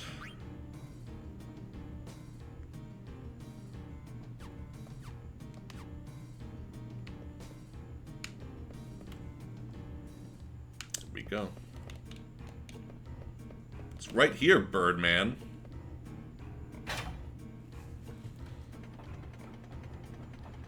That's what I liked about Golden Sun. Every individual had their own inventory. Yeah, as long as you have, I like that system as long as you have a bag. Dragon Quest does it best, where, you have a main bag, but in battle you can only, access each character's personal inventory. I think that's the best system, because then you can have, a surplus of certain things. But in battle you still have to plan out who gets what. Are you sure it won't keep going around in circles? The connection sequence will let the Gargant out of the station. I love this thing. It's such a great idea. This is a nice little piece of dialogue, too. The princess is bright, but she is still young and naive. I am concerned about her safety. Please make your own decision. Your own decision on the matter at hand and protect her. I am but a humble knight. I cannot exceed my authority. Is that an honest answer? You may endanger the princess if you keep telling yourself that. I shall take note of your counsel.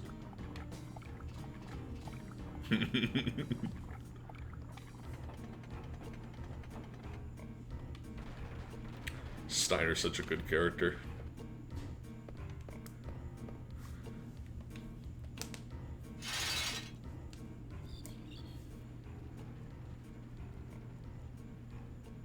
Be safe, princess. I love Tot. I love every fucking member of this cast, in case you can't tell. Reach Alexandria now. Can't even see Treno anymore. I wonder how long it's going to take. I never dreamed of going home in a vehicle like this. Dr. Tot remains quite a unique character. What's wrong? It's hesitating. Whoa!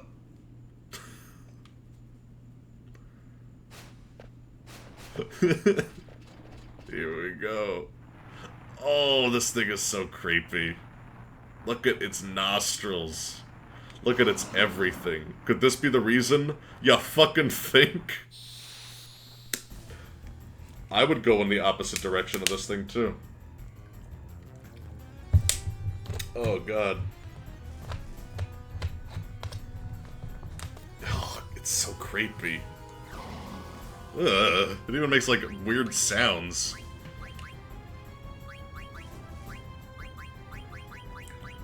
What kind of status effects? I don't have blind yet. Silence. Might be immune to this, though.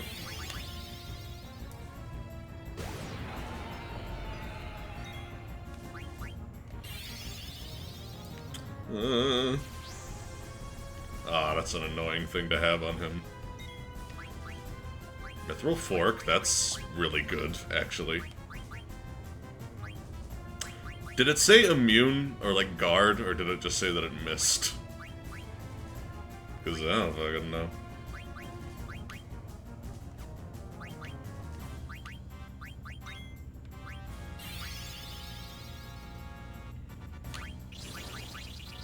This might work. Not sure, though.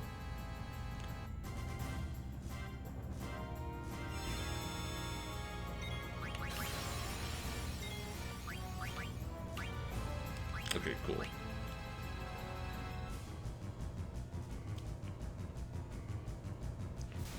God damn. Like, what, gonna detect the fact that it's not gonna work on the others? The other two characters are immune to poison. I've always wondered if the enemy can actually detect who's immune to poison. I kind of already got the most important thing from him. But I might try to get the rest.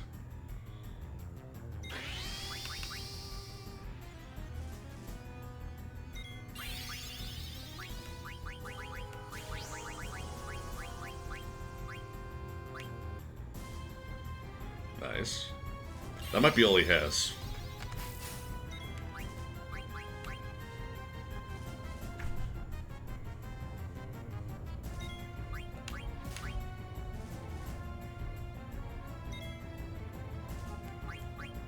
Cool. Okay, we can focus on attacking. Pig Snake Gas Mask. He is a creepy boy.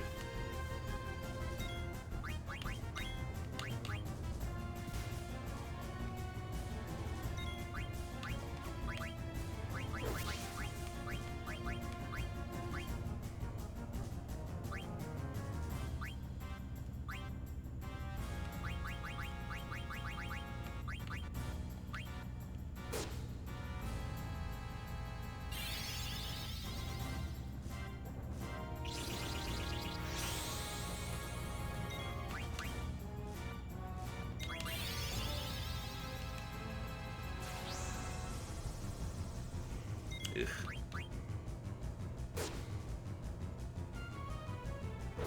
You can't get locomotion yet, so there's no way to prevent slow.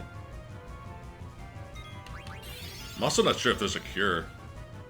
Also, I hope this doesn't do a lot. Okay, that's manageable.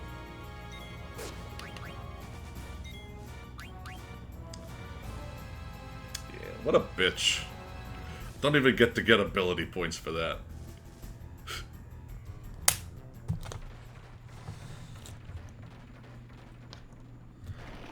Hey.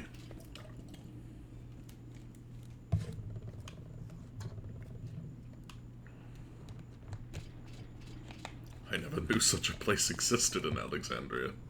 It's a very cool idea for a travel method, gotta say.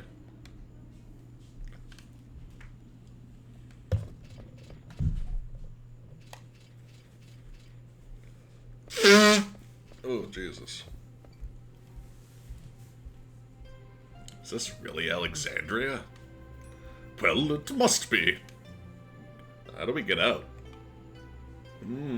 Well... This way! Princess, let us make haste. Wait, Steiner. I know this place. This is unbelievably obviously a trap. My ancestors built this place to be an obvious trap.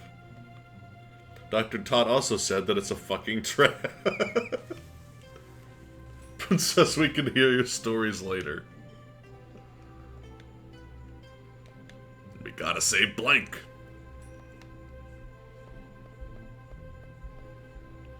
Let's go, Steiner. Boom.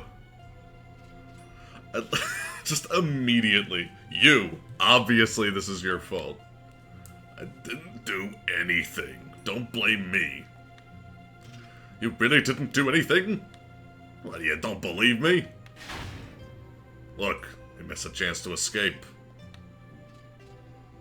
Grah! They fell for it. Fell for it they did. Zorn! Thorn! I am Steiner, captain of the Knights of Pluto. I have returned. Let us out at once! Too bad it is. You're all under arrest. Zorn! Thorn! Come on, sweetheart. I have returned to Alexandria to speak with my mother. Take me to my mother. Yes, we will take you to see Queen Braun, whether you like it or not. Capture Princess Garnet, Queen Braun said. Ordered us, she did. What? Lies! What's going on? Oh, I don't even want to be here. What's with this one scene? You can't press A during that one scene. I don't get it. Anyway, back to the even better characters. Can you stand Freya? Got our ass handed to us by Beatrix. Just woke up.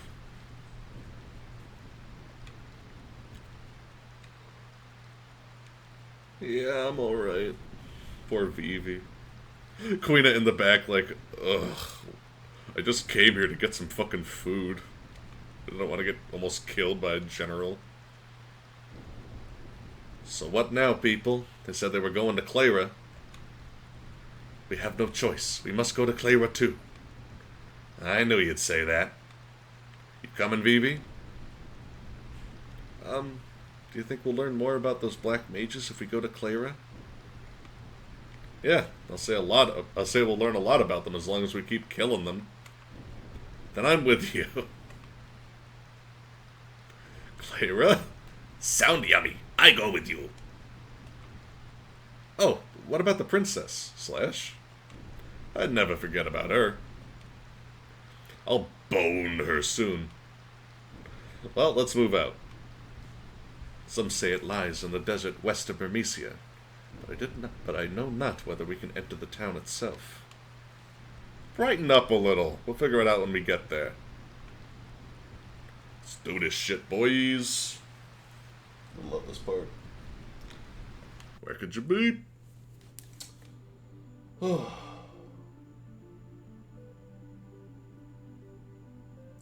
As much as MC raves about it, I can't get myself to play it. Final Fantasy in general.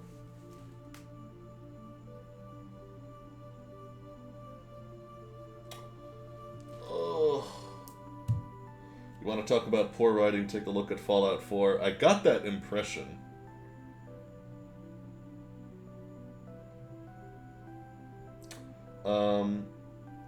What about your opinion on Final Fantasy 15? Have not played it. I'm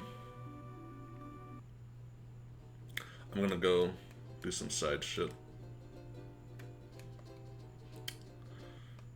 But let's see here. Yeah, I just haven't played it yet, so I guess I don't have an opinion yet.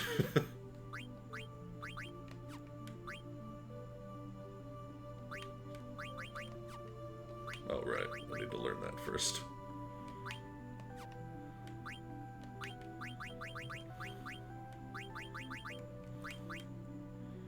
Ooh, you get a lot of good stuff.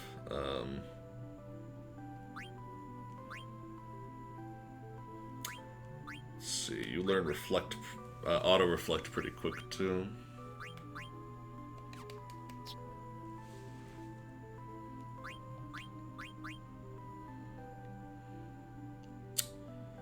Do I want to boost her magic? Her magic is pretty... Like, her magic is a relevant stat for her. It's not like a totally useless stat, is the thing.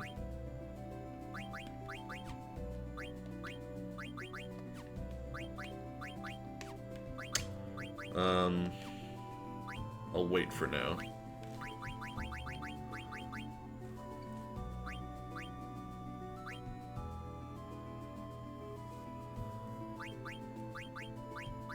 Ability up. I should probably get that first. Raises speed and magic, pretty good. Wish it raised her strength. Damn, girl, you got spirit.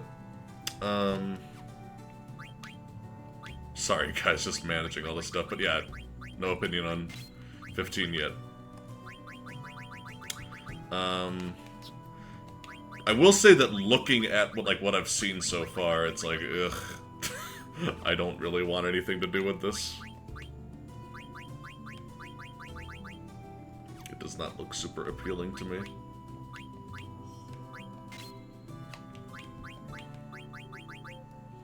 Bandana. Bandana. Devil Killer. Pretty good, pretty good. Bronze Vest.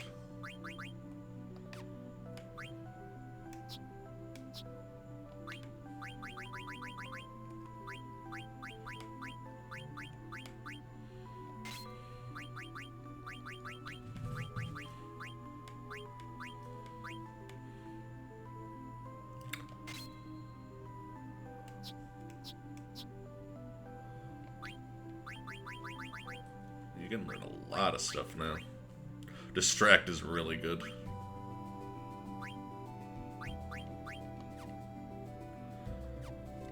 I think that's good for now.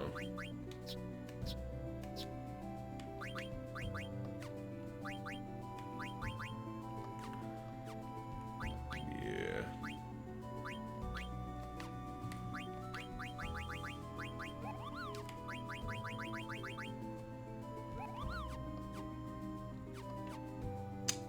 Okay.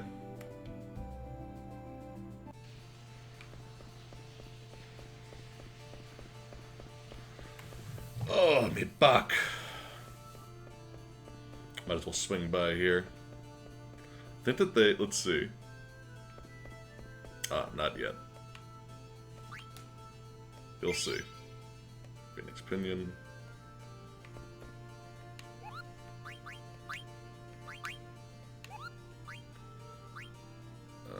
Yeah, we'll save real quick. What is your opinion on Final Fantasy Lightning Returns?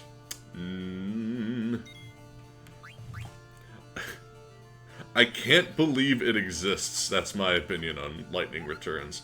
It's so weird how they were just like, you know what's gonna get people to be invested in this franchise again? Fucking Lightning, like, obviously. Seriously, like what the fuck? Why? Why? Like, why that character? I remember an interview in which one of the creators for Final Fantasy literally said, "Oh, Lightning is like Cloud, but like Cloud Strife, but female." And I'm just like, why are you bragging about reusing the same exact character concept? Only less interesting, by the way.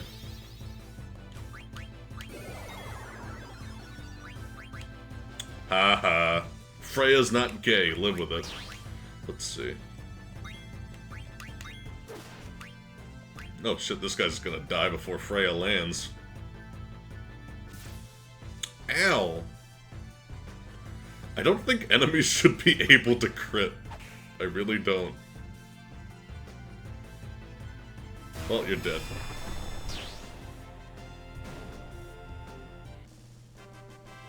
Yeah.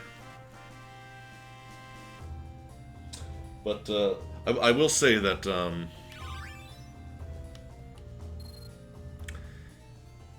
yeah, just...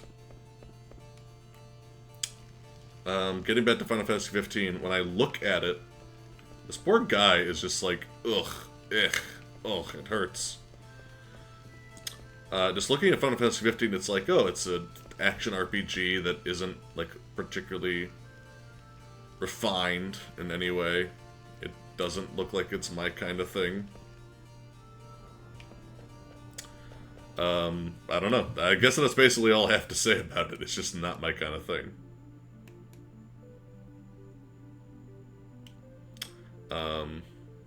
And it certainly isn't particularly Final Fantasy-y, if that makes any sense.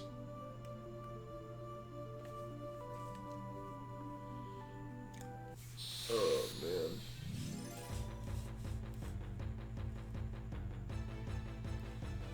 General rule of thumb with FF enemies is they usually have 2 things to steal. Not so much with this one. Bosses often have 3 things, and technically they can have 4 things, but they usually don't. That's just because there's a huge emphasis on stealing in this game. That wasn't really a factor in previous ones.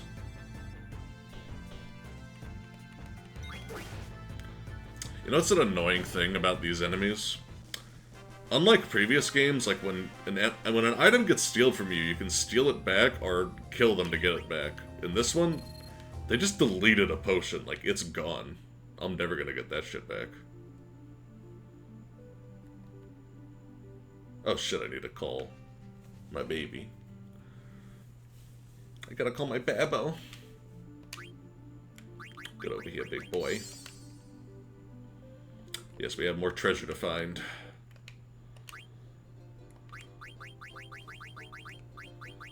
Can't do that for a really long time. Who's that Chocobo, Kupo? Where's Choco? I'm not sure what happened, but he is definitely Choco. He's just a blue boy now. You're right, but why? Oh, the legend was true, Kupo. I'll tell you a secret. I'm looking for paradise on Earth. Only Chocos and Chocobos can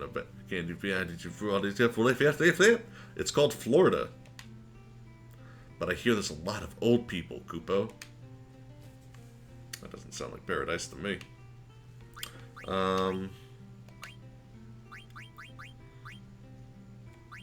I can get 1 ether for like hours of grinding.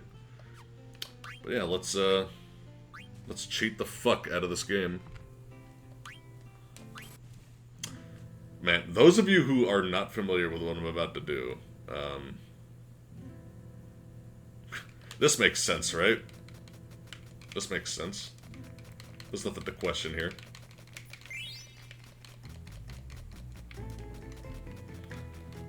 Yeah, don't even worry about it. Don't ask no fucking questions, okay? Come on, there we go. Quack, quack, quack, quack, quack, quack, quack, quack, quack, quack, quack, quack, quack, quack, quack, quack, quack, quack. Double points. Quack.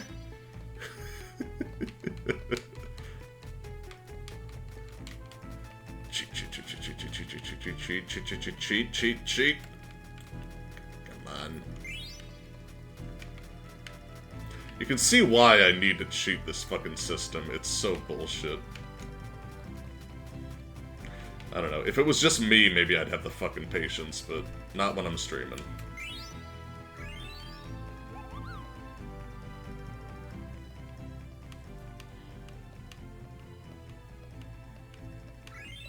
There we go. Ugh, but yeah, I'm trying to get all the chocographs in this little area, and I will try to answer questions while I absent-mindedly mash buttons. But, I've heard good things about FF15, but I don't have a console to play it. Yeah, I saw that it wasn't on PC, and I'm like, okay, well, that's not happening for a long time. Oh, Jesus.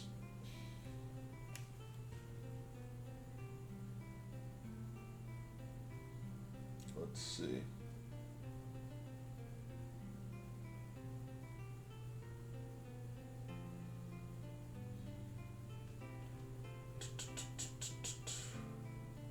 Morrowind is ugly? I mean, I think so.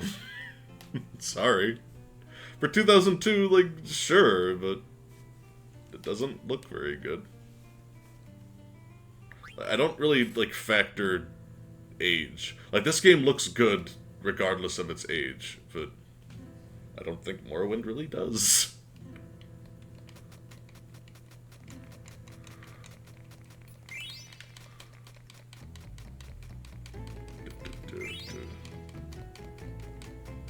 But I have like no real experience with Morrowind, so I might give it a real shot someday, but not today. You know, instead of like acting like Skyrim is a new release when they haven't done anything to change it, why don't they just like, you know, remake one of their older games that needs a remake? Bethesda. Like, seriously. I don't know. I'm glad I'm not invested in the world of Bethesda, because they're a very frustrating company to have affection for.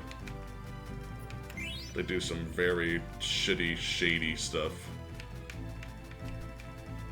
The fucking paid mod thing, and the fact that they're trying to get away with it again, like, just fuck you.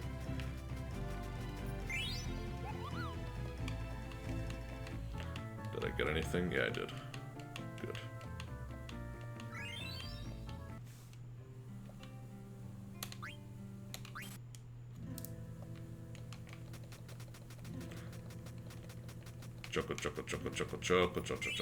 Choco. Ask me more questions. This is the Q&A portion, because nothing interesting is happening on screen right now. This is not the kind of thing that I would usually even bother streaming. But a lot of people have asked, like, oh, do side content. I'm like, yeah, I like this side quest, except for this part of it. Just busy work. It's literally gambling. I think people in Japan have much more tolerance for gambling mechanics in video games, because it's a very frequent thing, and I do not see the appeal.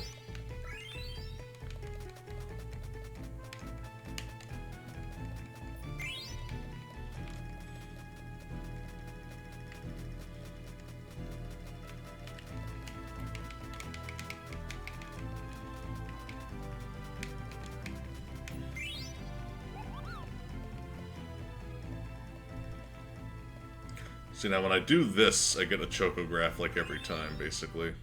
I'm almost done here.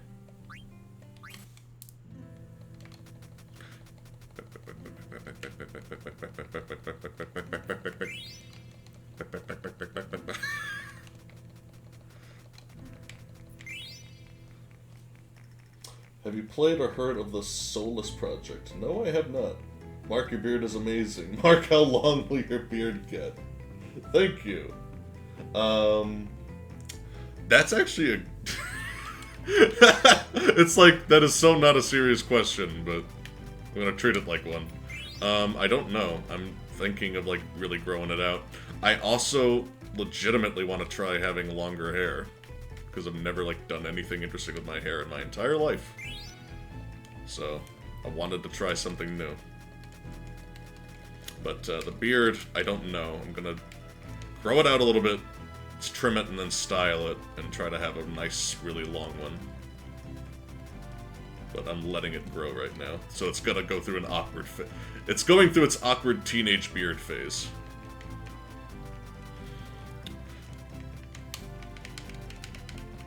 Oh my god. So annoying.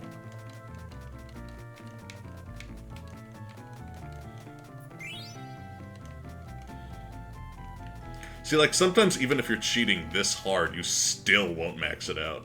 Because it's just that broken of a fucking game.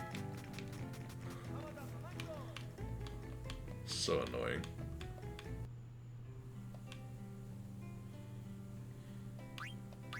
I think that this will be the last one. Hold on. Let me check other questions. Mark will get a pineapple? No. No. But I might do, like, a ponytail or something. What do you think of Xenoblade 2 from what's shown? Xenoblade Chronicles 2.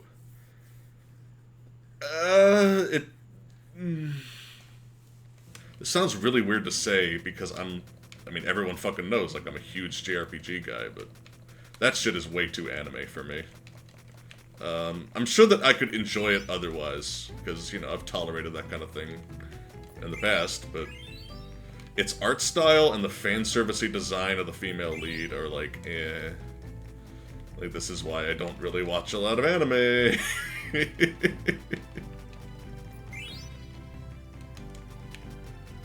But, you know, I'm sure it could be good, but my first impression of it visually is just like, ugh, it's one of these.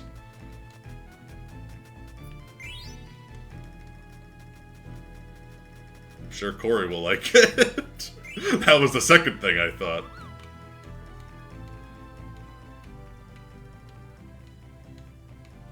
Please tell me that was the last one. God damn it. I hate you. But yeah, I love the first Xenoblade Chronicles. It was also pretty anime, but just not that anime.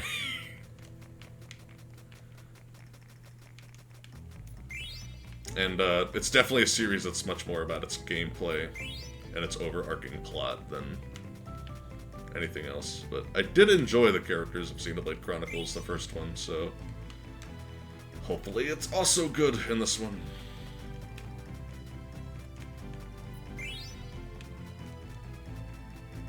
But I wasn't really impressed with the characters I've seen so far.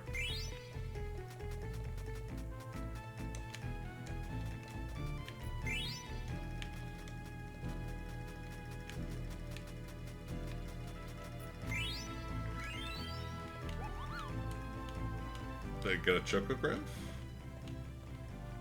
Yeah, cool. Are we done? Thank fuck. Okay, you don't have to see that shit again.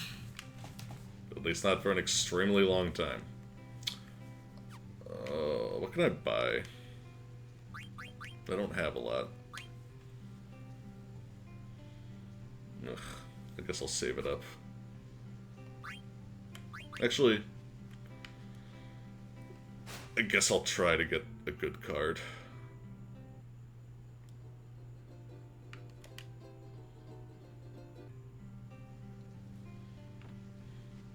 Because I do need some overpowered cards for the tournament.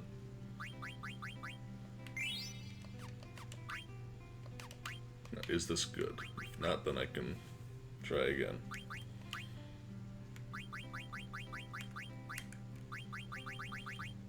Oh, God. Okay, we're retrying.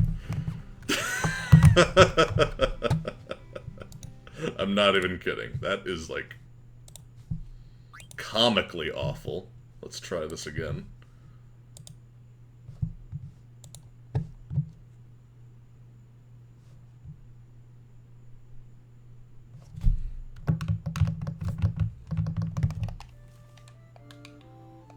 Continue.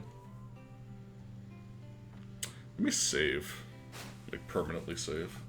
This has been a while. Will you do any videos on elements of specific game genres, like what makes a good horror game, what makes a good JRPG, etc.? I think that's like... I feel like that's a little too broad of a topic. Because, I mean, I don't know. There are rules that exist to be subverted. So, I don't really know. It's not like an awful idea, but... Like, if you look at, like, my 3 favorite JRPGs are this, Persona 4, and... I guess... What is in 3rd place? It's kind of a toughie, actually. I guess Dragon Quest VIII. And those are all very different games. Like, very, very different in terms of tone, presentation, gameplay, everything. So, like, that's kind of a big reason why I like JRPGs so much, is that they tend to be very different from each other. There are exceptions, but, you know. The games that are, like, genuinely cliched tend to just be so fucking obscure nowadays that you never hear anything about them.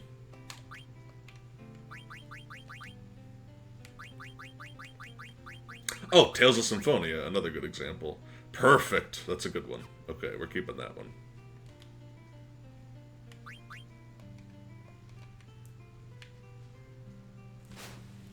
Good. Finally got a good one.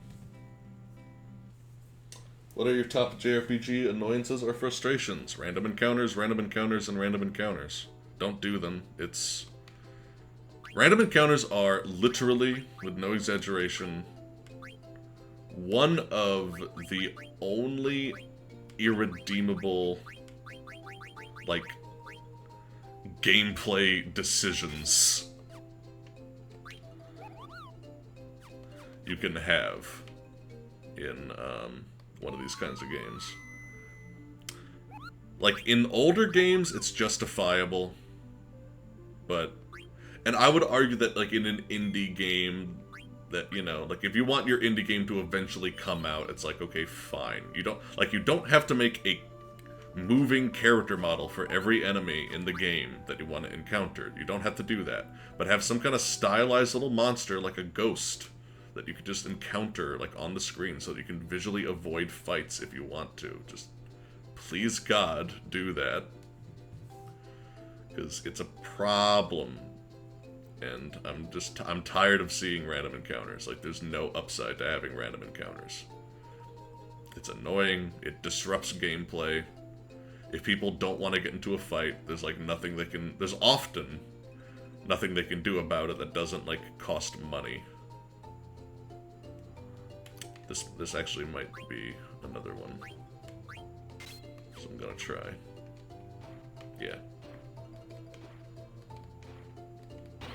There we go. This is the part of the side quest that I like. I like everything about this side quest except for that initial minigame.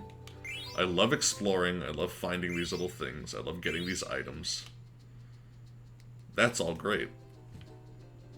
I love the story, I love how cute it is. I like how, you know, your chocobo gets new powers and you get to explore all kinds of shit really early and even look at... Like, you get to so many areas that are exclusive to this side quest.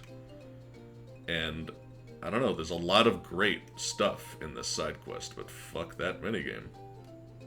That's another thing. If you're gonna include minigames, make them fun. Don't make them, like, horse shit. So I really don't know where this next one is.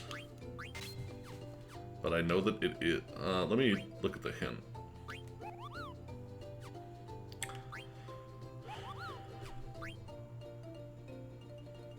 Small island surrounding the Mist Continent.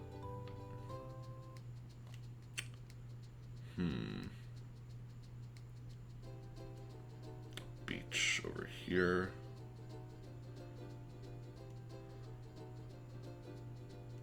Could be around here. This might be it. No. Nah, it's not the right shape. What other, like, big design sins besides annoying, unfleshed out minigames, and random encounters. Trying to think of like what else really bothers me, because those are like two huge ones. I guess that if you're going to make a video game, you should treat it like one, and you shouldn't just like treat gameplay as if it's an afterthought, because a lot of games I think do. It was a little bit understandable back in the olden days when, you know, these things were relatively new, but nowadays you can have a lot of depth in an RPG, and it's like it's not unreasonable to expect that kind of thing, I think.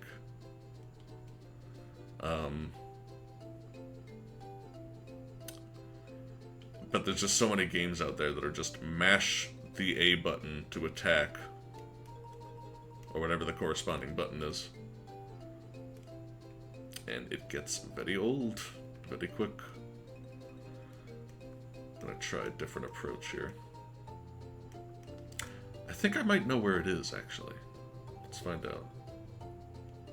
Let's find out together, friends. But yeah, those are like some of the big ones. Because I'm like tired of people saying like no one plays RPGs for the gameplay, and I'm like I do.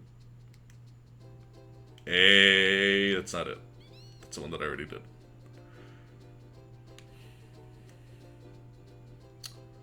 It's okay, I'm eliminating options. We'll find it eventually, maybe, hopefully.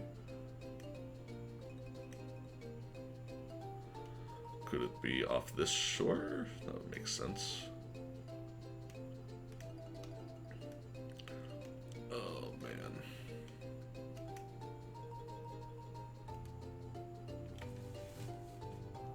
Saving only at spots. I think that can work. I kind of agree, preference-wise, that you should be able to save just, like, either everywhere or just about everywhere. But I wouldn't necessarily say that, like, that's a hard, fast rule. Here we go. It's around here. There we go. I don't even know what this one gives me. Blah, blah, blah. Okay, cool. Hey, nice. Very nice. Very, very nice. That's what I like to see. It's a handy thing to have so early. That is, I think, I honest to God think that that's like the second or third best mage robe in the fucking game, and we just got it now. Less than a quarter of the way through this game. So, it's not even, like, overpowered, it's just, you know, good.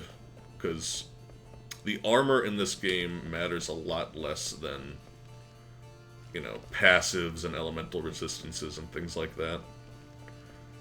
You should care much more about stat enhancement. Oh, right. Should probably actually equip some of the things I just got, if I can. Do I want to learn Blizzara? I'll learn Blizzara, and then I'll switch over to this, because Blizzara's, like, ice is a really good element. But Bio is so good to have this early.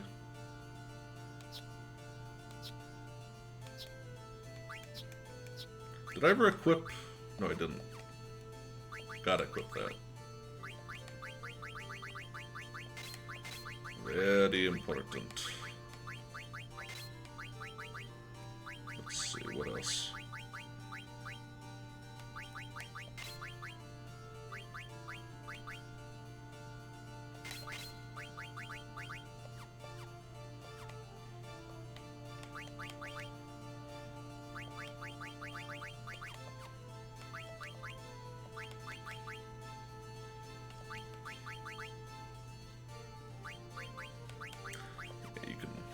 That. It's pretty handy.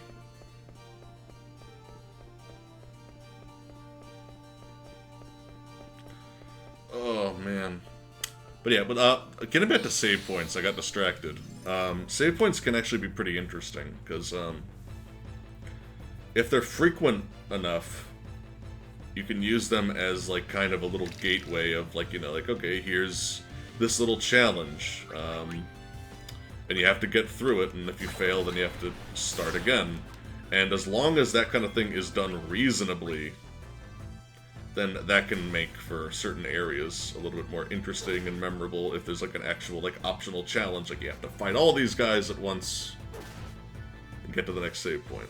Like, if you want to pace your game that way, then that can actually be kind of interesting.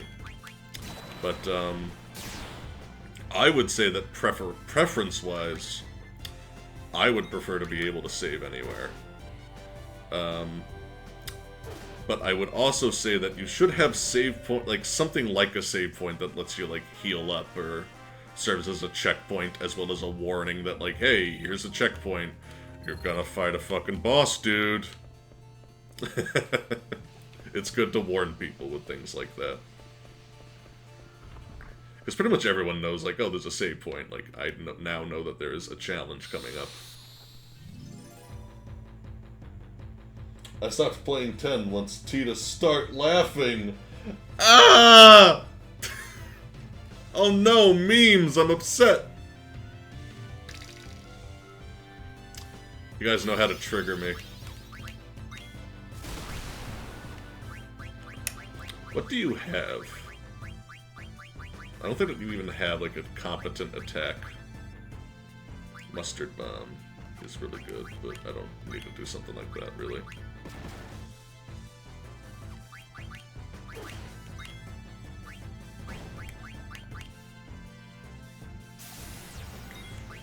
Oh, Freya, you sure are the closest thing we have to a healer, and you're not even really a healer.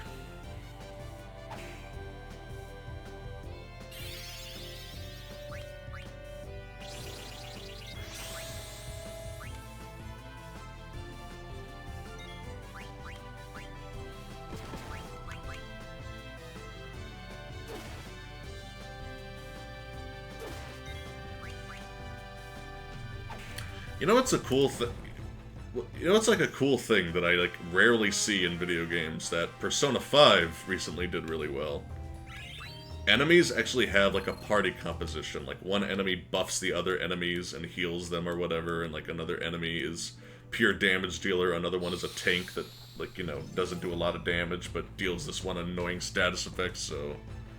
You have to think about who you want to take down first, and all the enemies have, like, a relationship and a role that interact with other enemies.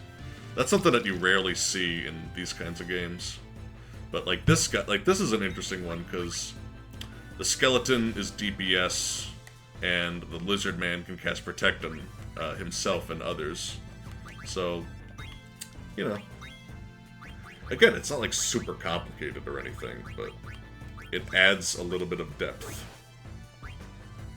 Oops. Now this is gonna be weaker. Oh.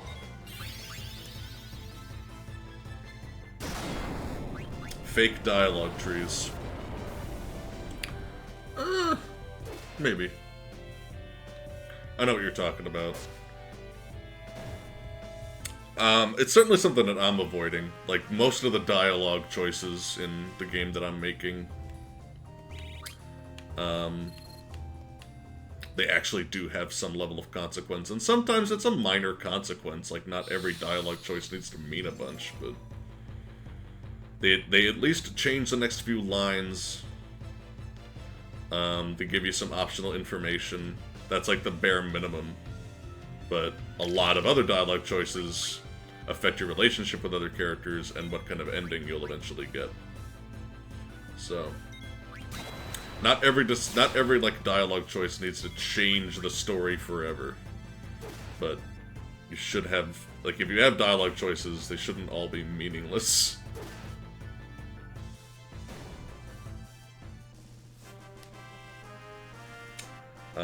That to me is a very minor one, though, because it's not like every game needs open-ended elements. Like, this one doesn't. It has some little open-ended segments, but that's about it. And, like, side quests. But you don't always need a lack of linearity. Sometimes you can just have one really good linear story with a bunch of side content. And that's what this game did, and it worked really well. I love Cleyra, by the way. I'm gonna be fanboying fucking constantly about the design of this place. But the tempest subsides. It sure doesn't look like it does. By the gods. Let's do this. Must hurry. Must find yummy yummies. It's so important, you guys. Oh, so cool. Oh, look at this.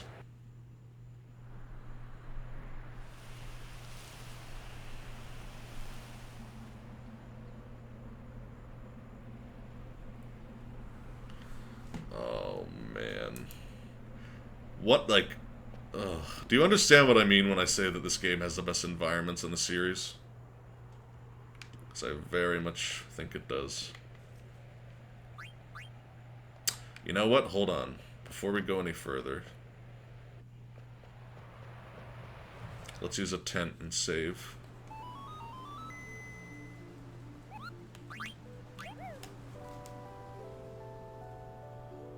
Autosave and fast travel sucks. I have to be honest, I do not understand the hate against fast travel. It's a convenience, and you don't have to do it if you don't want to. That's my mentality on it. It's an option I'm including pretty early on, because, you know, like, if you don't want to hike, if you don't want to hike to a place just to see, like, some optional dialogue or do a side quest at one particular place, then I don't think you should really be forced to.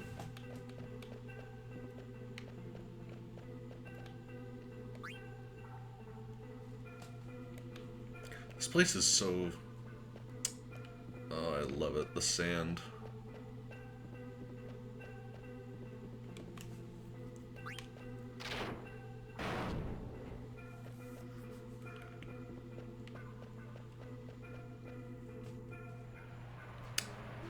Oh, it's such a cool place. It's like a tree that is a cave.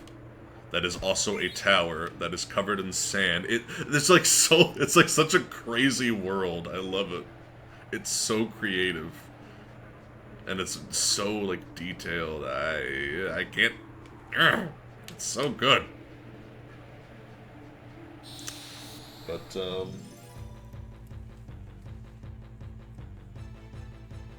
gotta earn the good things? I really think that's a stretch to call fast travel, like, you know, an interference with that kind of thing.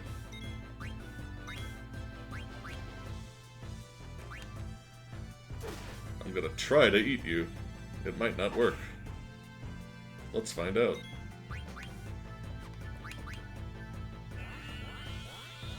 Yeah, that's a good one.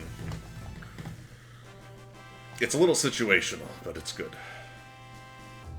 Most of his abilities are situational until later. But there's also one really, really universally good ability that I'm gonna get in this area.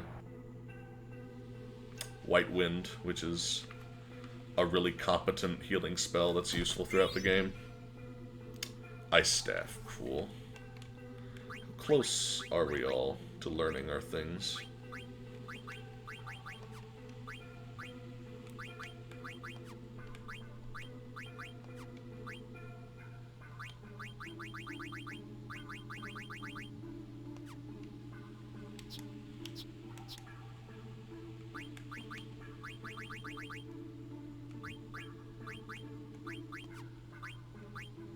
Okay, cool.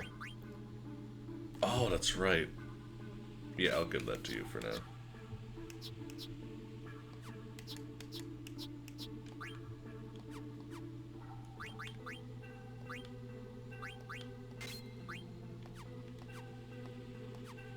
Nice suit. Oh, wait. Can you? Nah, you're maxed out.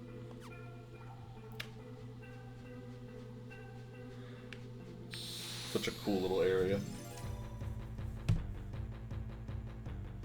Grinding? Let grinding be an option. Don't balance your game under the assumption that you need to grind. That's always been my mentality. Like, the game should be a little bit tougher if you're not grinding, I guess, but, you know, be reasonable. There we go, that's what I want to see. It was really funny watching Max fight this enemy in his playthrough of this game. Because, he did not get it. I'll demonstrate what I mean later, but it's an interesting concept.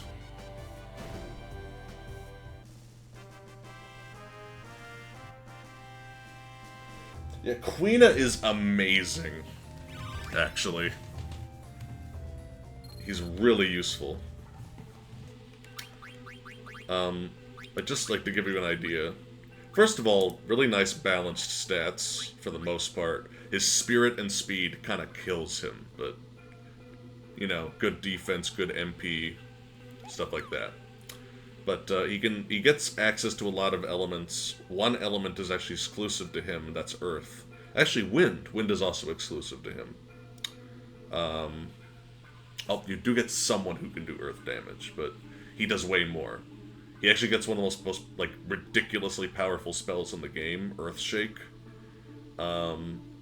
Like, floating enemies are immune to it, but it's one of the best spells ever.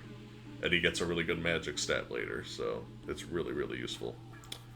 But for now, he gets this wide variety of, like, supportive spells and attack spells, and, you know, debuffs, and like all kinds of status effects. Like sleep is like, this is really good because it's almost guaranteed to cause sleep. But you can equip your whole team with Insomniac and they'll be immune to sleep. So you can just set all the enemies to sleep and they'll be stunned for a long time.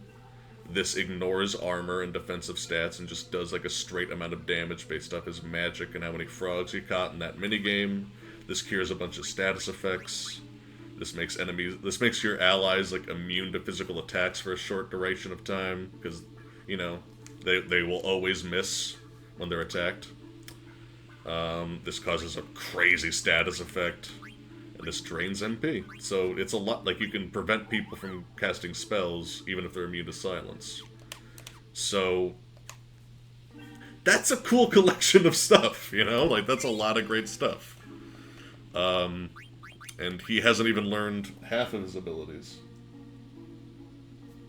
He's a cool character.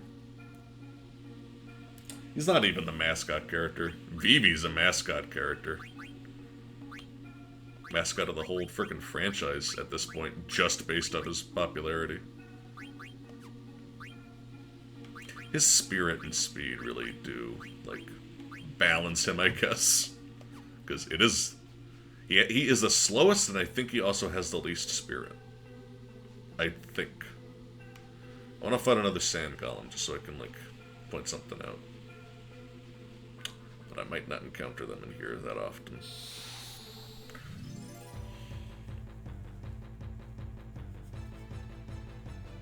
Yeah, Vivi's the boy. He's the best.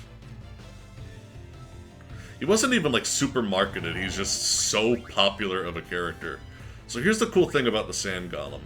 I'm gonna attack the core this time, and he automatically counterattacks when I do that. Now the trick is, you can weaken him by attack. Like, if you attack his body, then he'll be a little bit more vulnerable. Like, you can attack the body and stun him by breaking down the sand, and then he can't counterattack anymore. And I always thought that was a clever idea for an enemy. So, like, you know, there's upsides and downsides to focusing on one thing over the other, but in general, you know, it takes longer if you play cautiously, but if you play cautiously, you won't get hurt. Basically, that's what it comes down to. It's good shit. A lot of little clever fights like that. Like, nothing major, just enough to make the player think and not be brain dead in an area. It's a good game.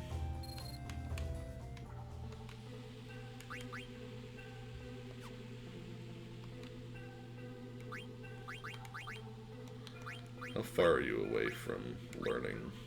Okay. I'm gonna skip lightning for now, because I don't really need it yet. I'm gonna go straight to the oak staff, because it teaches some really good stuff.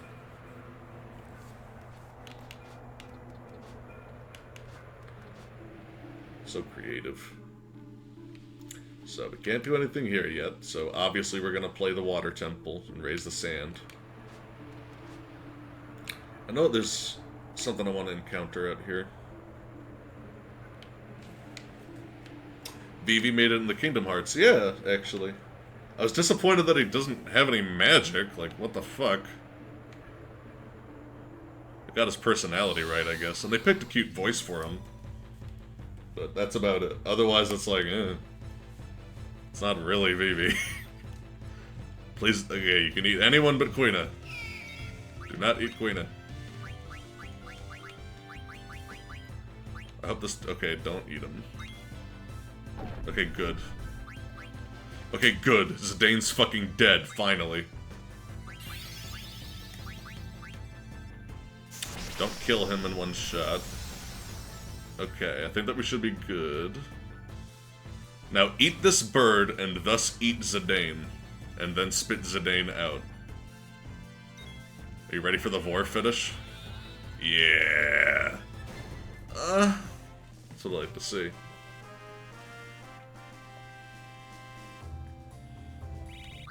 It's actually a really good healing spell. Which we need badly. Because this team otherwise has no healers.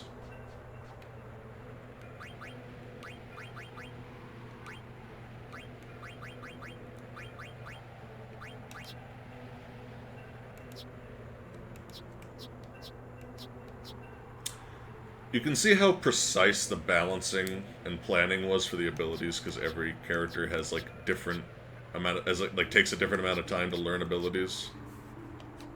It's cool stuff. And the two characters that you get last in your team learn abilities the fastest, so that they can quickly catch up with everyone else. I don't think I need to fight those things again. Do you think characters should be built into a certain role or customizable? I like a balance a lot. Because yeah, exactly. Harder to balance customization. The fact of the matter is, you cannot perfectly balance a fully customizable system. It's basically impossible. Because if everyone can do everything, then there's always going to be this set metagame that will make things a little bit more boring. And when I talk about Final Fantasy XII one day, I will talk about that in greater detail. Because it's very much a victim of that problem. 7 was less so, because it still had some things that made each character unique. In terms of their base stats and limit breaks. But it still had that problem a little bit. Let's shove things into this hole, dude. Yeah, this sounds like a good idea. Don't try this at home, kids. Uh-oh.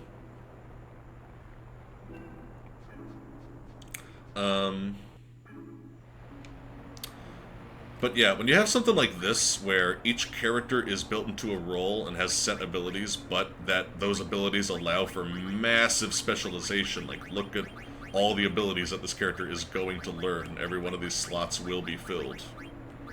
Like, when you think about it like that... Hold on, let me get rid of this.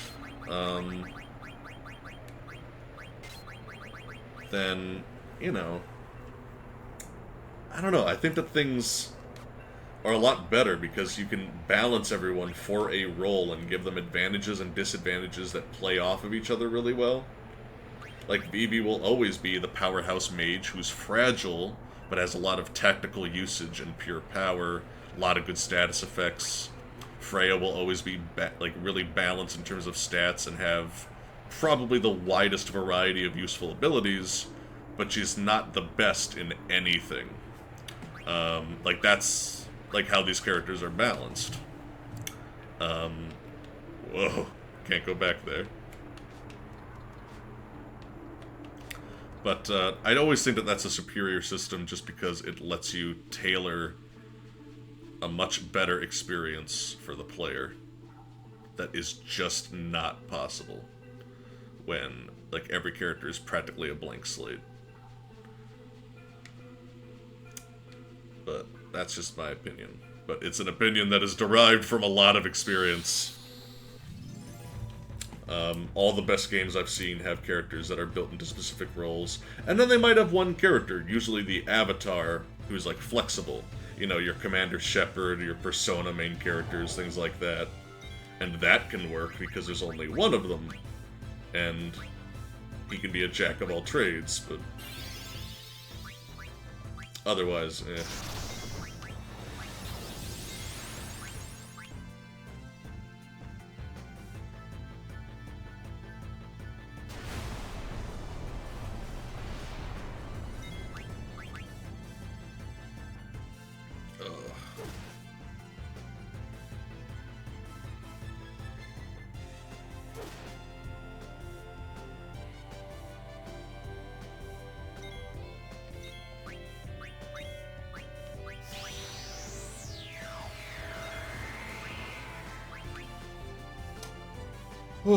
Xenoblade Chronicles does customization pretty well. Games full of insanely powerful endgame enemies that you can only beat through min-maxing your characters through customization. Yeah.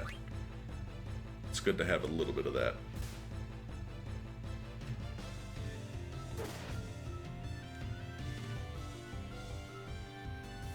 I like how the Sand Golem, like, suddenly realizes, like, oh, I'm dying. Oops. His animation when he dies is just really funny to me. Oh shit. I should use some potions.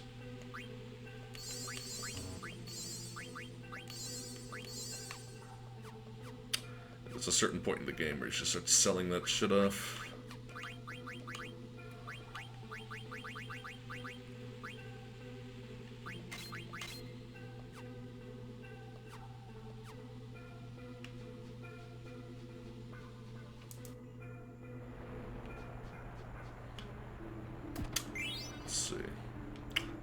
We'll get to the Cleyra town. And see how far I want to go. This has been very fun, but it is getting a little late.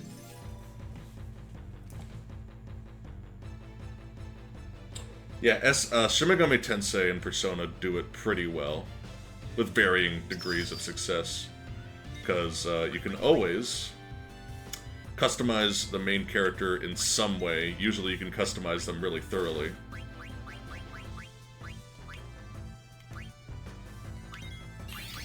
But I wish that Quina could learn that, casting Berserk on enemies. Because it would be really useful to neutralize mages that are immune to silence.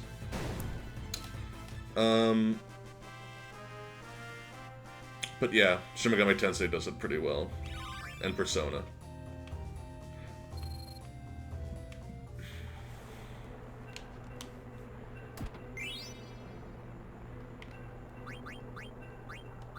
Someone learned something. Oh, well, that doesn't really matter.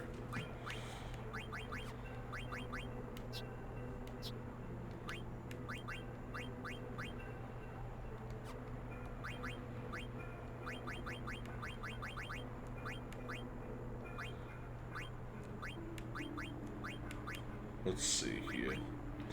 Yeah, I'll give you Distract. It's really good for him.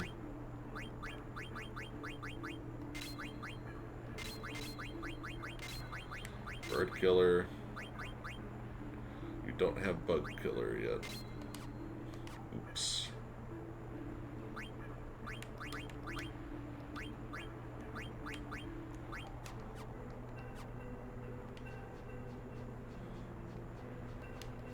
What's up, bud? I like this, like, shitty little rusty mailbox that this guy has here. Oh, man.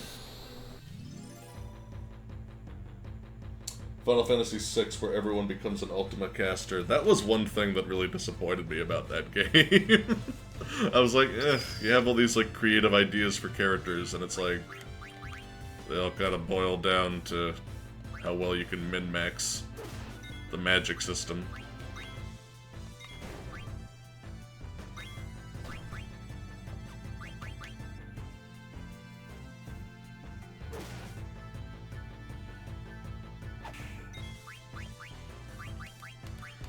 Let's do some White Wind.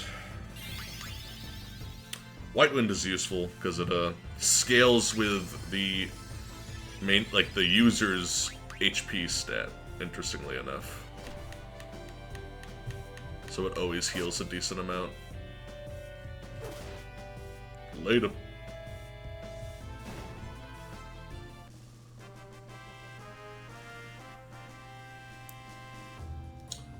Narrative and gameplay dissonance?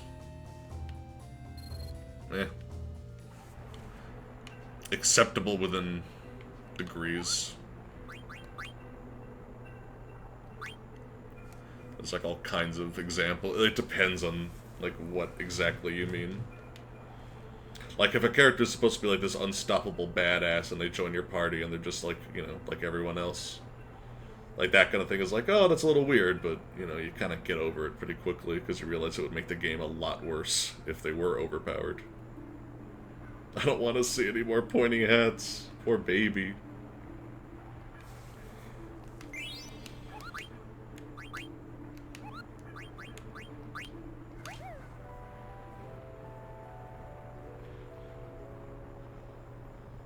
Oh, man. Tensor Y MP isn't like a huge deal in this game. It's still a problem.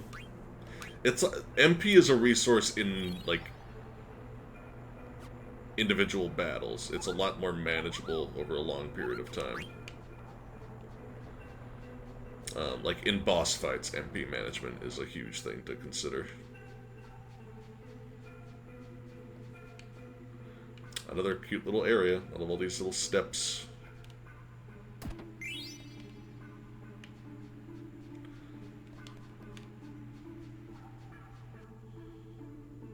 Oh, wait, hold on. Let me hang out in this area. I think there's an enemy around here that I want an ability from for Queen. For the Babbo.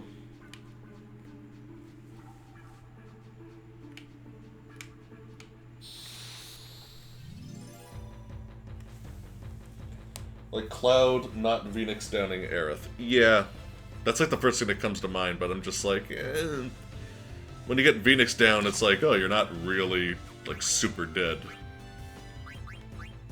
Let's kill one of them. Then be really precise about the other.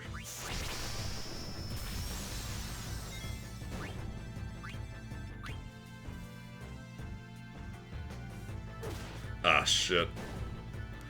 Yeah, they are very fragile.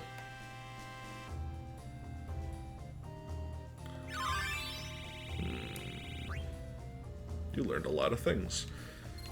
I'm trying to think of how I should handle this. I guess I could just have Queen use Matra Magic until it works. Yeah, I'll just have him do that.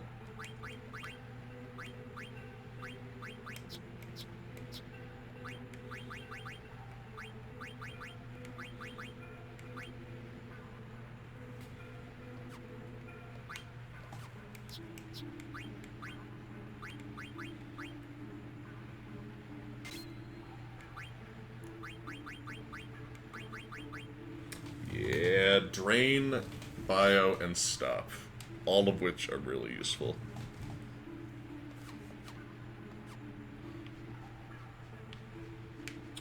Oh, man.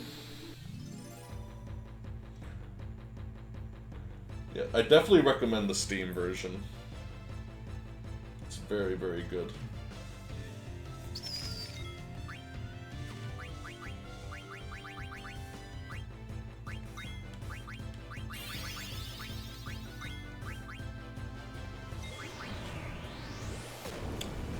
I feel like this is really an inaccurate ability. Yeah, it's not worth using. I don't know why it's so inaccurate.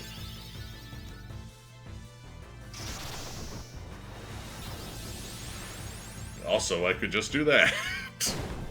Vivi, you're insane.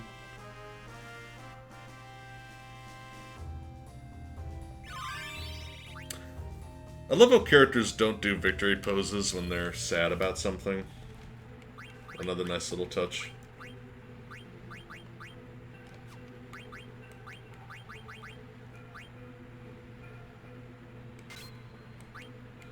Actually, wait, what should I have him?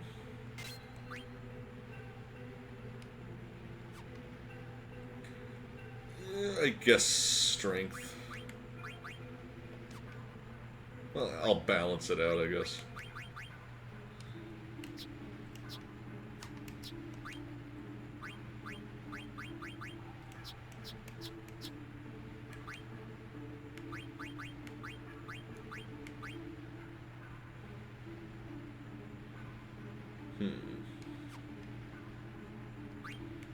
Yeah, you don't need Fyra for a little while.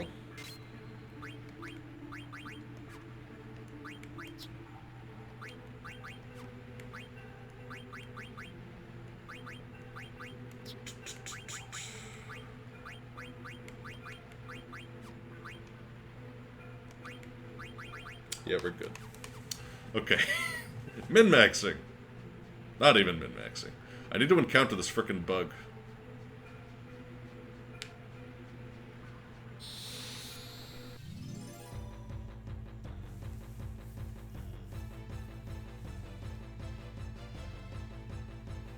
Any good small things you like in JRPGs?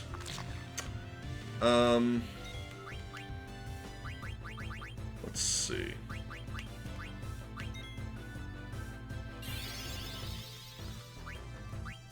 Well, I really like recurring NPCs. That's always been a thing that I've loved.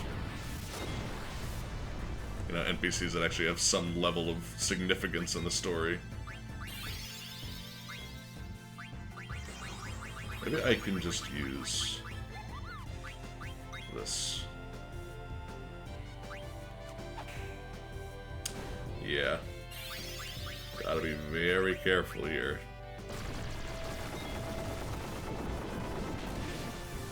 Nice. Okay, apparently that hit, so we're good.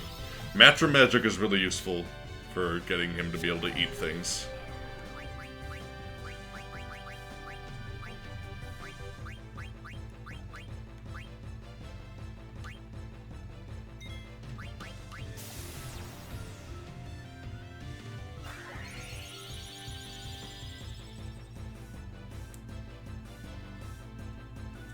But, I don't know. I guess that, like, there's, like, so many little things about JRPGs. I like having all the characters be balanced. I like having them all be really useful in different ways. I like, how... I like it when a main... Like, most characters in a main cast are equally emphasized. Like, you can have, like, you know, a central cast where, like, you know, 2 characters are a little bit more important, but... I like having balanced focus. I love shifting perspectives between multiple characters, which is something I really like about this game. But, yeah. You saw that right. He gets fucking auto-life, dude. It's like one of his best abilities. It's such a good ability. Use a tent. Then climb the tree. Because I think I got everything I really need.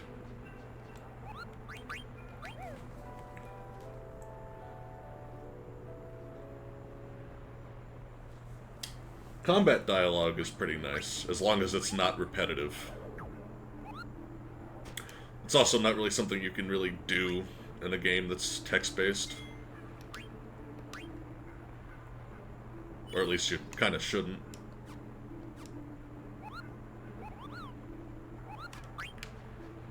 But you need a lot of battle dialogue if you're going to bother with it at all, because otherwise it's just going to get really repetitive.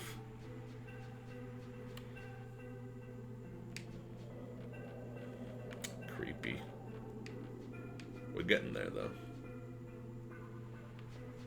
So many, like, hidden things in this room. They make good use of the camera work in this.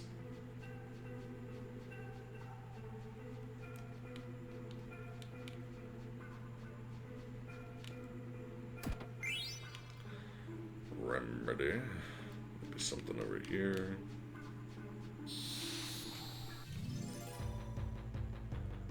I think that enemy got the point. I've seen that too. I love that man. What's his name again? He's so freaking funny.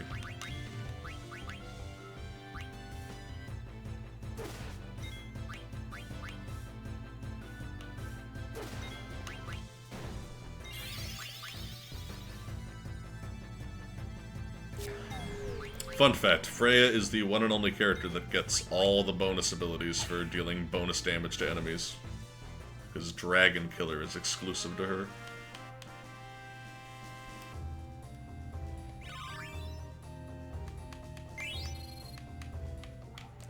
Let's see. I don't have a lot of anointment. Trouble is such a creative idea for a status effect. What it does is, every time you take damage, the rest of the team takes 50% of that damage. That is such a great idea for, like, a really deadly status effect. I love it. Oops. There, that's what I wanted.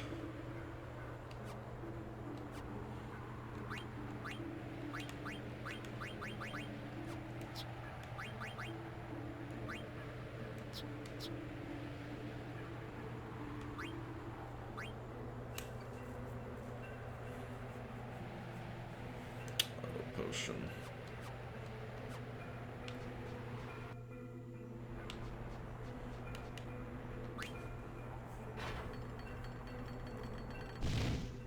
Nice.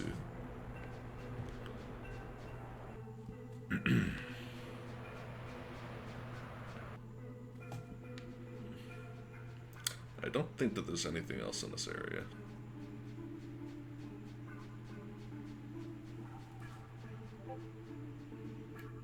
Pro DZ, he's amazing.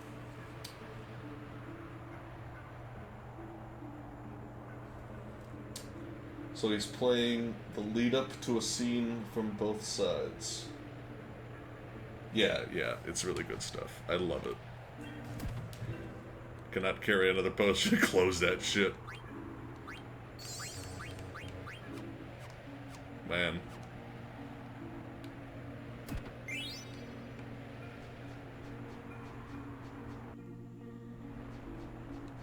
I gotta sell some of these things. Elixir. Those are so frickin' rare in this game. I swear to God, there's like 30 of them.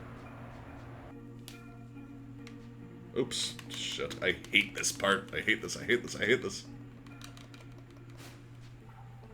It's like debatably random how this works.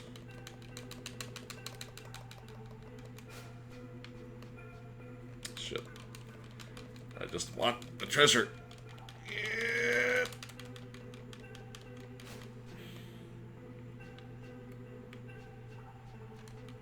Give me that.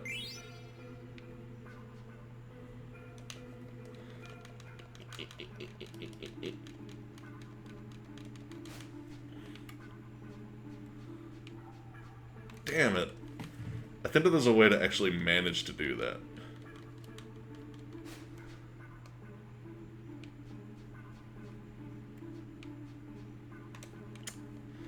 Maybe I should wait. The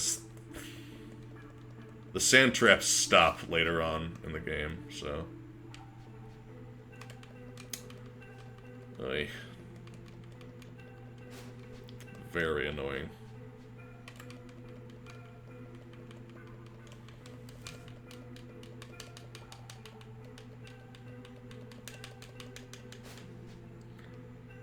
Oy. I could have sworn that there was a way to do that, but maybe not.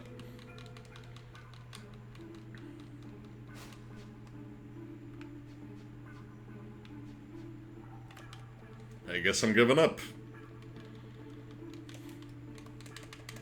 There's a way to get it later, but very annoying.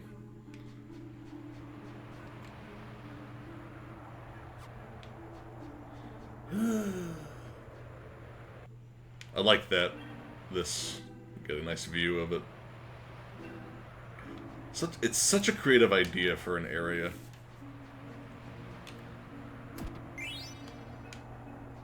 That's another thing. Don't make Lava World. Don't make Ice World. Be creative with your settings.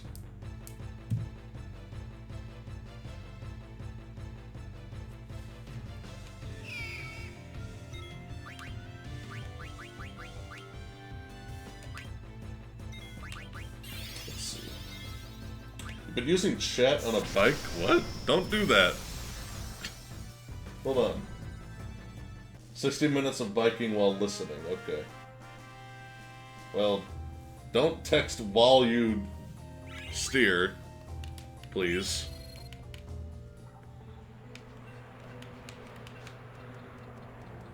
Now for one of the prettiest places in the game. Here we go. And finally, look at this beautiful place.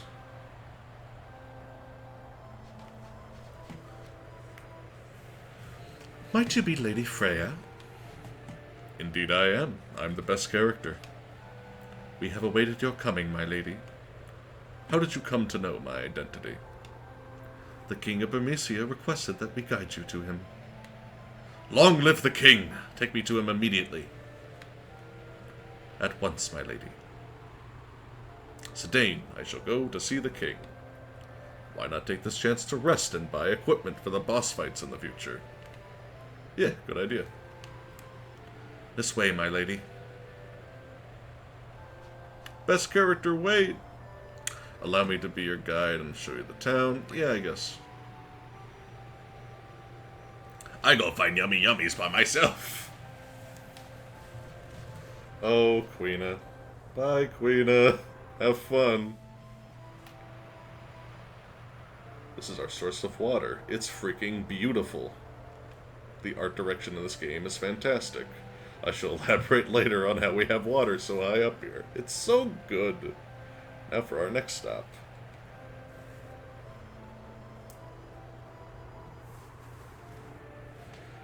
Oh, man. And this is the liveliest part of our town. There's fucking nobody here. But there's no market today. This is the liveliest part of the town. As you can see, our town is boring as shit. What about create? Yeah. As long as you're getting creative with it, go with your ice, go with your lava. But you know, if you're gonna make a lava world, make like this crazy lava plateau where the lava is constantly rising and falling. Like there's a whole city built on it, or you know, I don't know, just do something creative with it. Make the lava world a giant, forge or something where weapons are being made with the lava, because the lava is actually molten metal. Do something creative. Don't just throw me into a volcano and call it a day.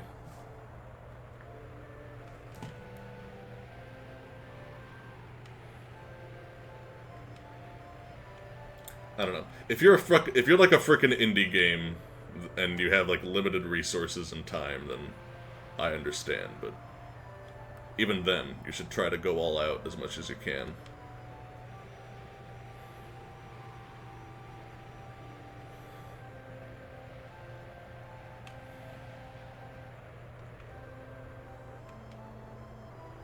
Such a pretty place. I'm gonna do some of the side stuff here, and then I'm probably gonna call it a night, though, because I'm getting really tired and we've been going for 3 hours. Ugh.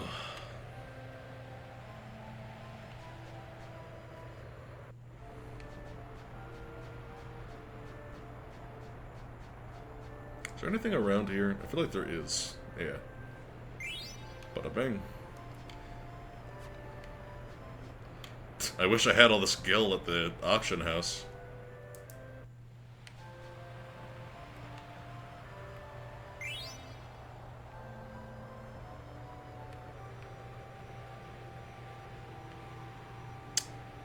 Let's see.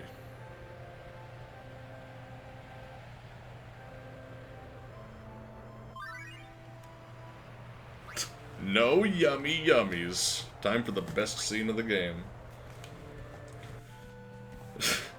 Not really. Got no yummy yummies anywhere. You can no make famous Alexandrian dish, Queen's meal? You know have famous Southgate butt cake? What's the point of this fucking place if it ain't got good food? Don't hate me. This is, like, this is the polar opposite of what we just saw, tone-wise.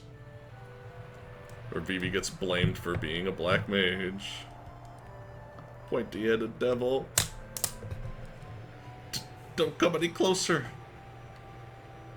You demon! Leave my family alone! Poor Vivi.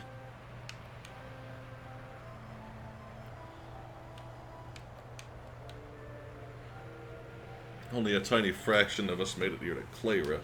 Damn it! I like how everyone... Oh, Din. Okay, I thought that his name was Dan. And I'm like... There's like people from Burmecia with names like Freya. And then there's people with names like Dan. And it's like, what?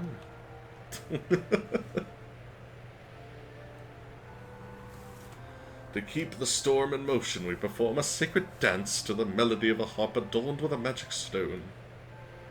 I love the Burmesians. They're so cute. Little rat designs. Thunder gloves. Yes, I knew exactly what that was and where it was. Because it's a really useful item. I have a few items, actually. Oh, yeah. I can sell you all the potions. I will give you my strongest potions. Hundreds of years. Hundreds of years.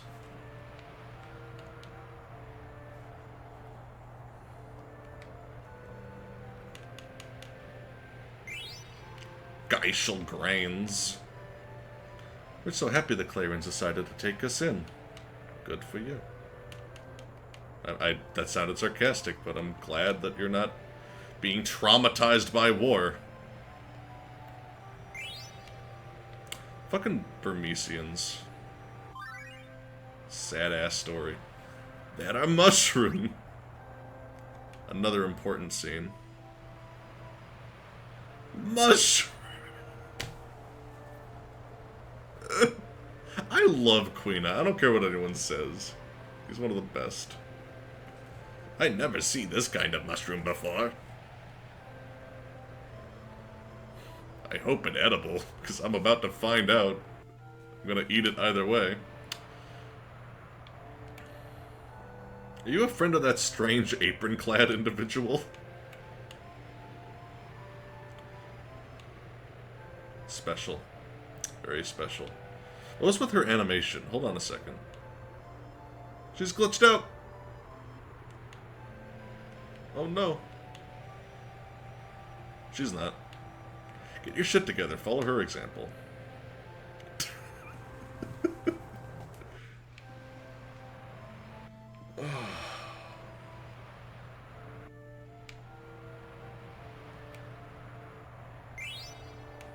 Remedy. There's a scene that I really want to see, but it's not like giving me the option to see it. There we go. That's what I wanted to see.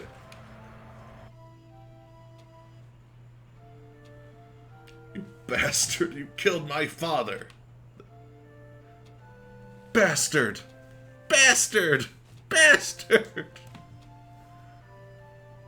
Well, well, a bit touchy today, aren't we? He's one of the demons that sacked Burmecia! I haven't heard anyone! Vivi. Oh, it's so sad.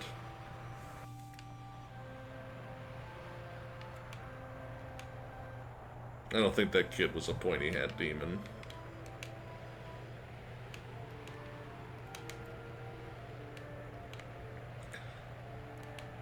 I remember when Max was playing the game, he saw this dialogue. I don't think that Vivi kid meant us any harm. Yeah, it's nice to say that now.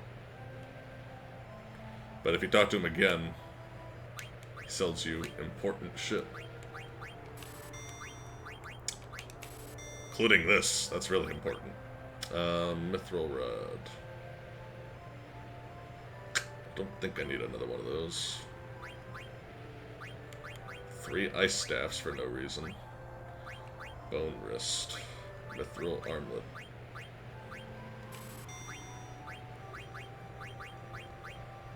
Buy an extra one of those for Steiner.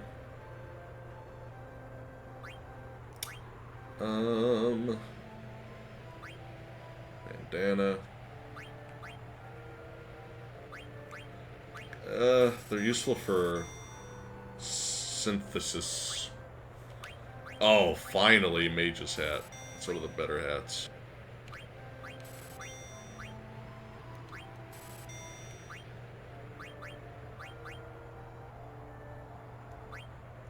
Oh, you can use this for crafting too. I forgot about that. So I'll get another one.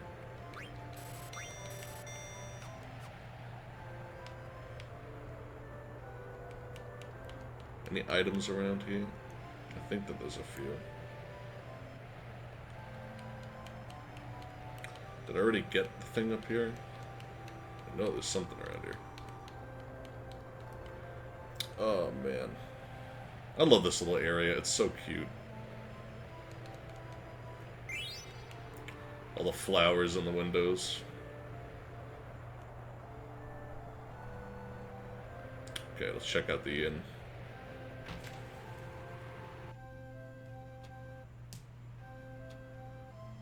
Vivi, you roasted him. Just fucking killed them. All of them. FF9 is pretty underrated. And 8 is sadly infamous on an otherwise good game.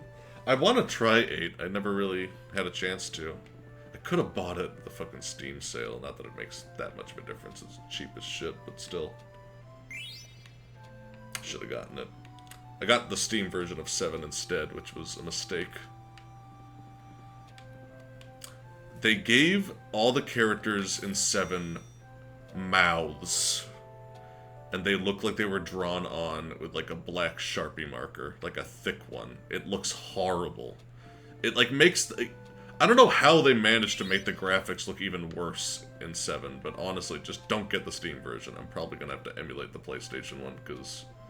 they somehow made it even worse, which is amazing, because it already looked pretty bad. But Jesus. Do not get the Steam version of 7. I decided to start a small theater, but I haven't had any luck finding actors. Oh, hold on a second, this is Ruby. I decided to start a small theater, but I ain't had any luck finding actors. Do you know any good actors who are looking for work? Man, I wish y'all were here. Come to think of it, you Tantalus guys look like a bunch of outlaws. Just kidding. I want to become an actor. That would be awesome. A little Moogle actor, that would be great. I wish that they actually did that. Well, I support your dreams, dude.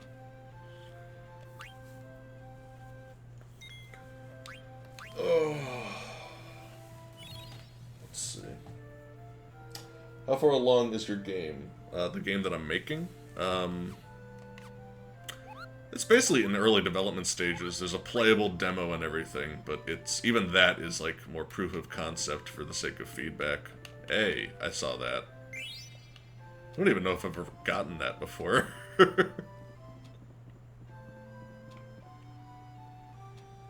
Oh, I know you haven't, honey. I'm sorry, baby. Where's the hug button? Let's see. But yeah, the game is, it's gonna take like a good 2 or 3 years to finish. So, it's a huge ass RPG that's like 40 hours long. That's not including side content, so it's a big one. Any items in here? Nice.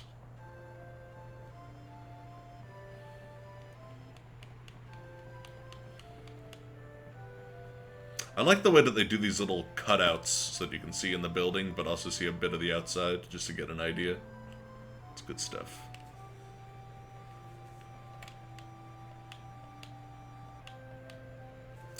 Sedaine, this may take some time, so please wait at the inn. Okay, cool.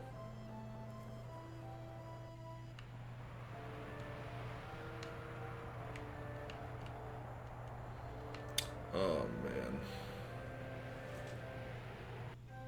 Where can one get the demo? I don't have the link, like, readily available.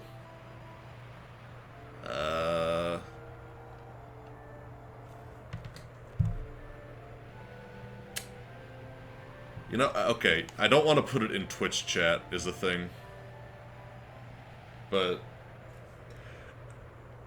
I don't want to send it to too many people. Like, I have, like, a small group of beta testers right now. But, the next time I update it, ask again, and I will, like, private message you a copy. The fact of the matter is, like, the version that you would get isn't updated. So I'm gonna hold off on, like, sending it out until I have made more progress. Because our artists, we have two, are making assets, and I want to wait until we implement some tile sets, or at least the portraits and character sprites, before I send out more demos. Because I want feedback on the art as well. Because right now it's all using RPG Maker placeholders, of all things, just to get the idea out and plot everything out. But I will but remind me, and I will definitely send you a copy when there's an updated demo, because right now it's just way too out of date. Anyway, the antlion, holy shit! The antlion, it is usually so docile. How could... We gotta teach that beast a lesson! This calls for immediate action. I shall inform the High Priest at once, and we shall have a council, and we will come to a conclusion within 5 weeks. Hey, buddy, where are you going? These Claymans are all so damn lazy. You there, give me a hand if you think you're good enough. Come and have a go if you think you're hard enough. You old fuck. Let's go talk to Stiltskin, because I know that he's here now. No, he's not. Never mind. I thought that he was. Oops.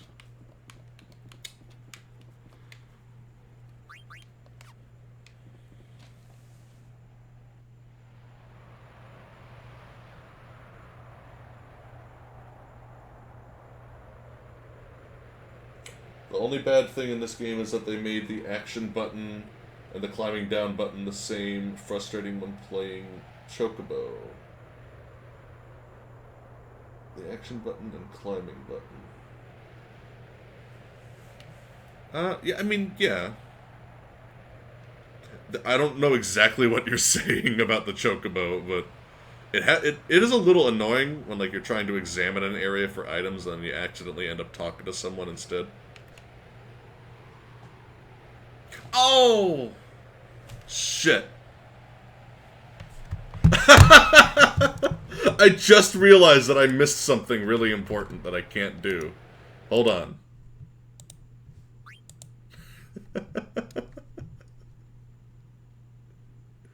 Give me 1 second, everybody.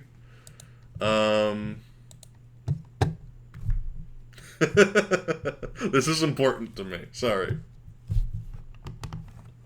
Give me a sec.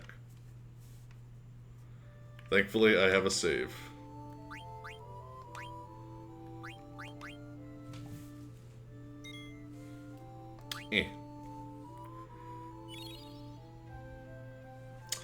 Actually, you know what? We're gonna do this little side thing, and then we're gonna pick up later. Because it's really late now, and I need to get food.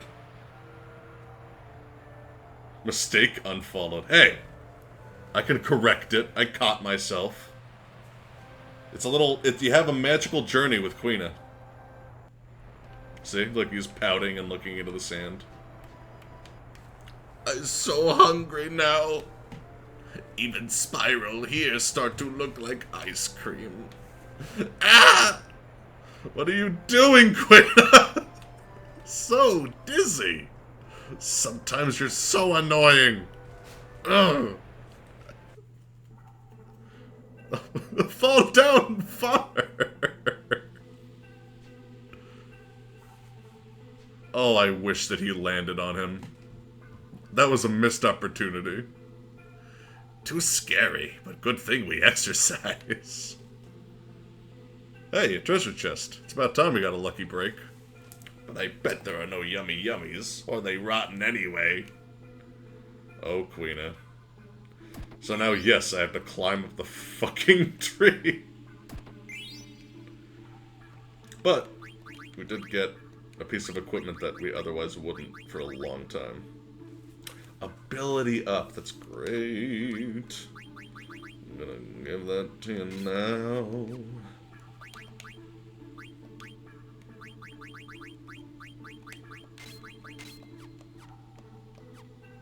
Cool.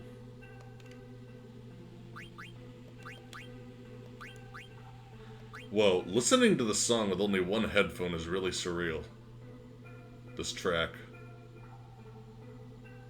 Dude, if you're listening with headphones, remove one, and it's really weird, because you're only hearing like half of the synthesizer. Ugh. Man, that is strange.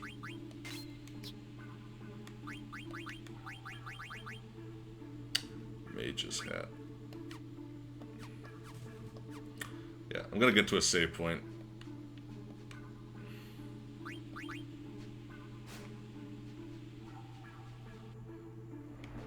Luckily, there's one right here, and then we'll climb up the tree and move on with our lives.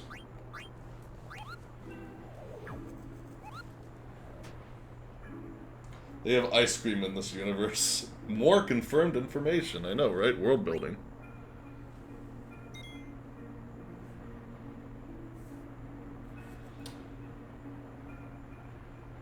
Oh, God. Castlevania Symphony of the Night has a pizza item with the description New York style. That is pretty funny. That's a good question. How old is, like, pizza? I mean, we can kind of guess about how old New York style pizza is, but... Anyway. Enough! I'm very tired. And really hungry. Yes. So, holy crap, this was really fun. Thank you all for stopping by. Let me get my things. Y'all are great. Thank you for watching. This was a really fun one.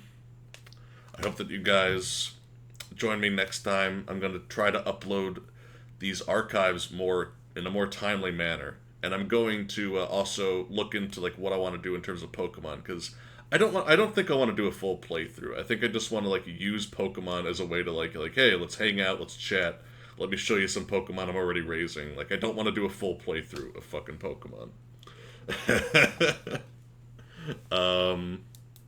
I'll use Pokemon as like a way to take a break from this and just catch up with you guys and chat about stuff. But in any case, this has been really fun. Hope you guys enjoyed. Stay tuned for more. Next time I stream, I think will be either Monday or Tuesday. So look forward to that.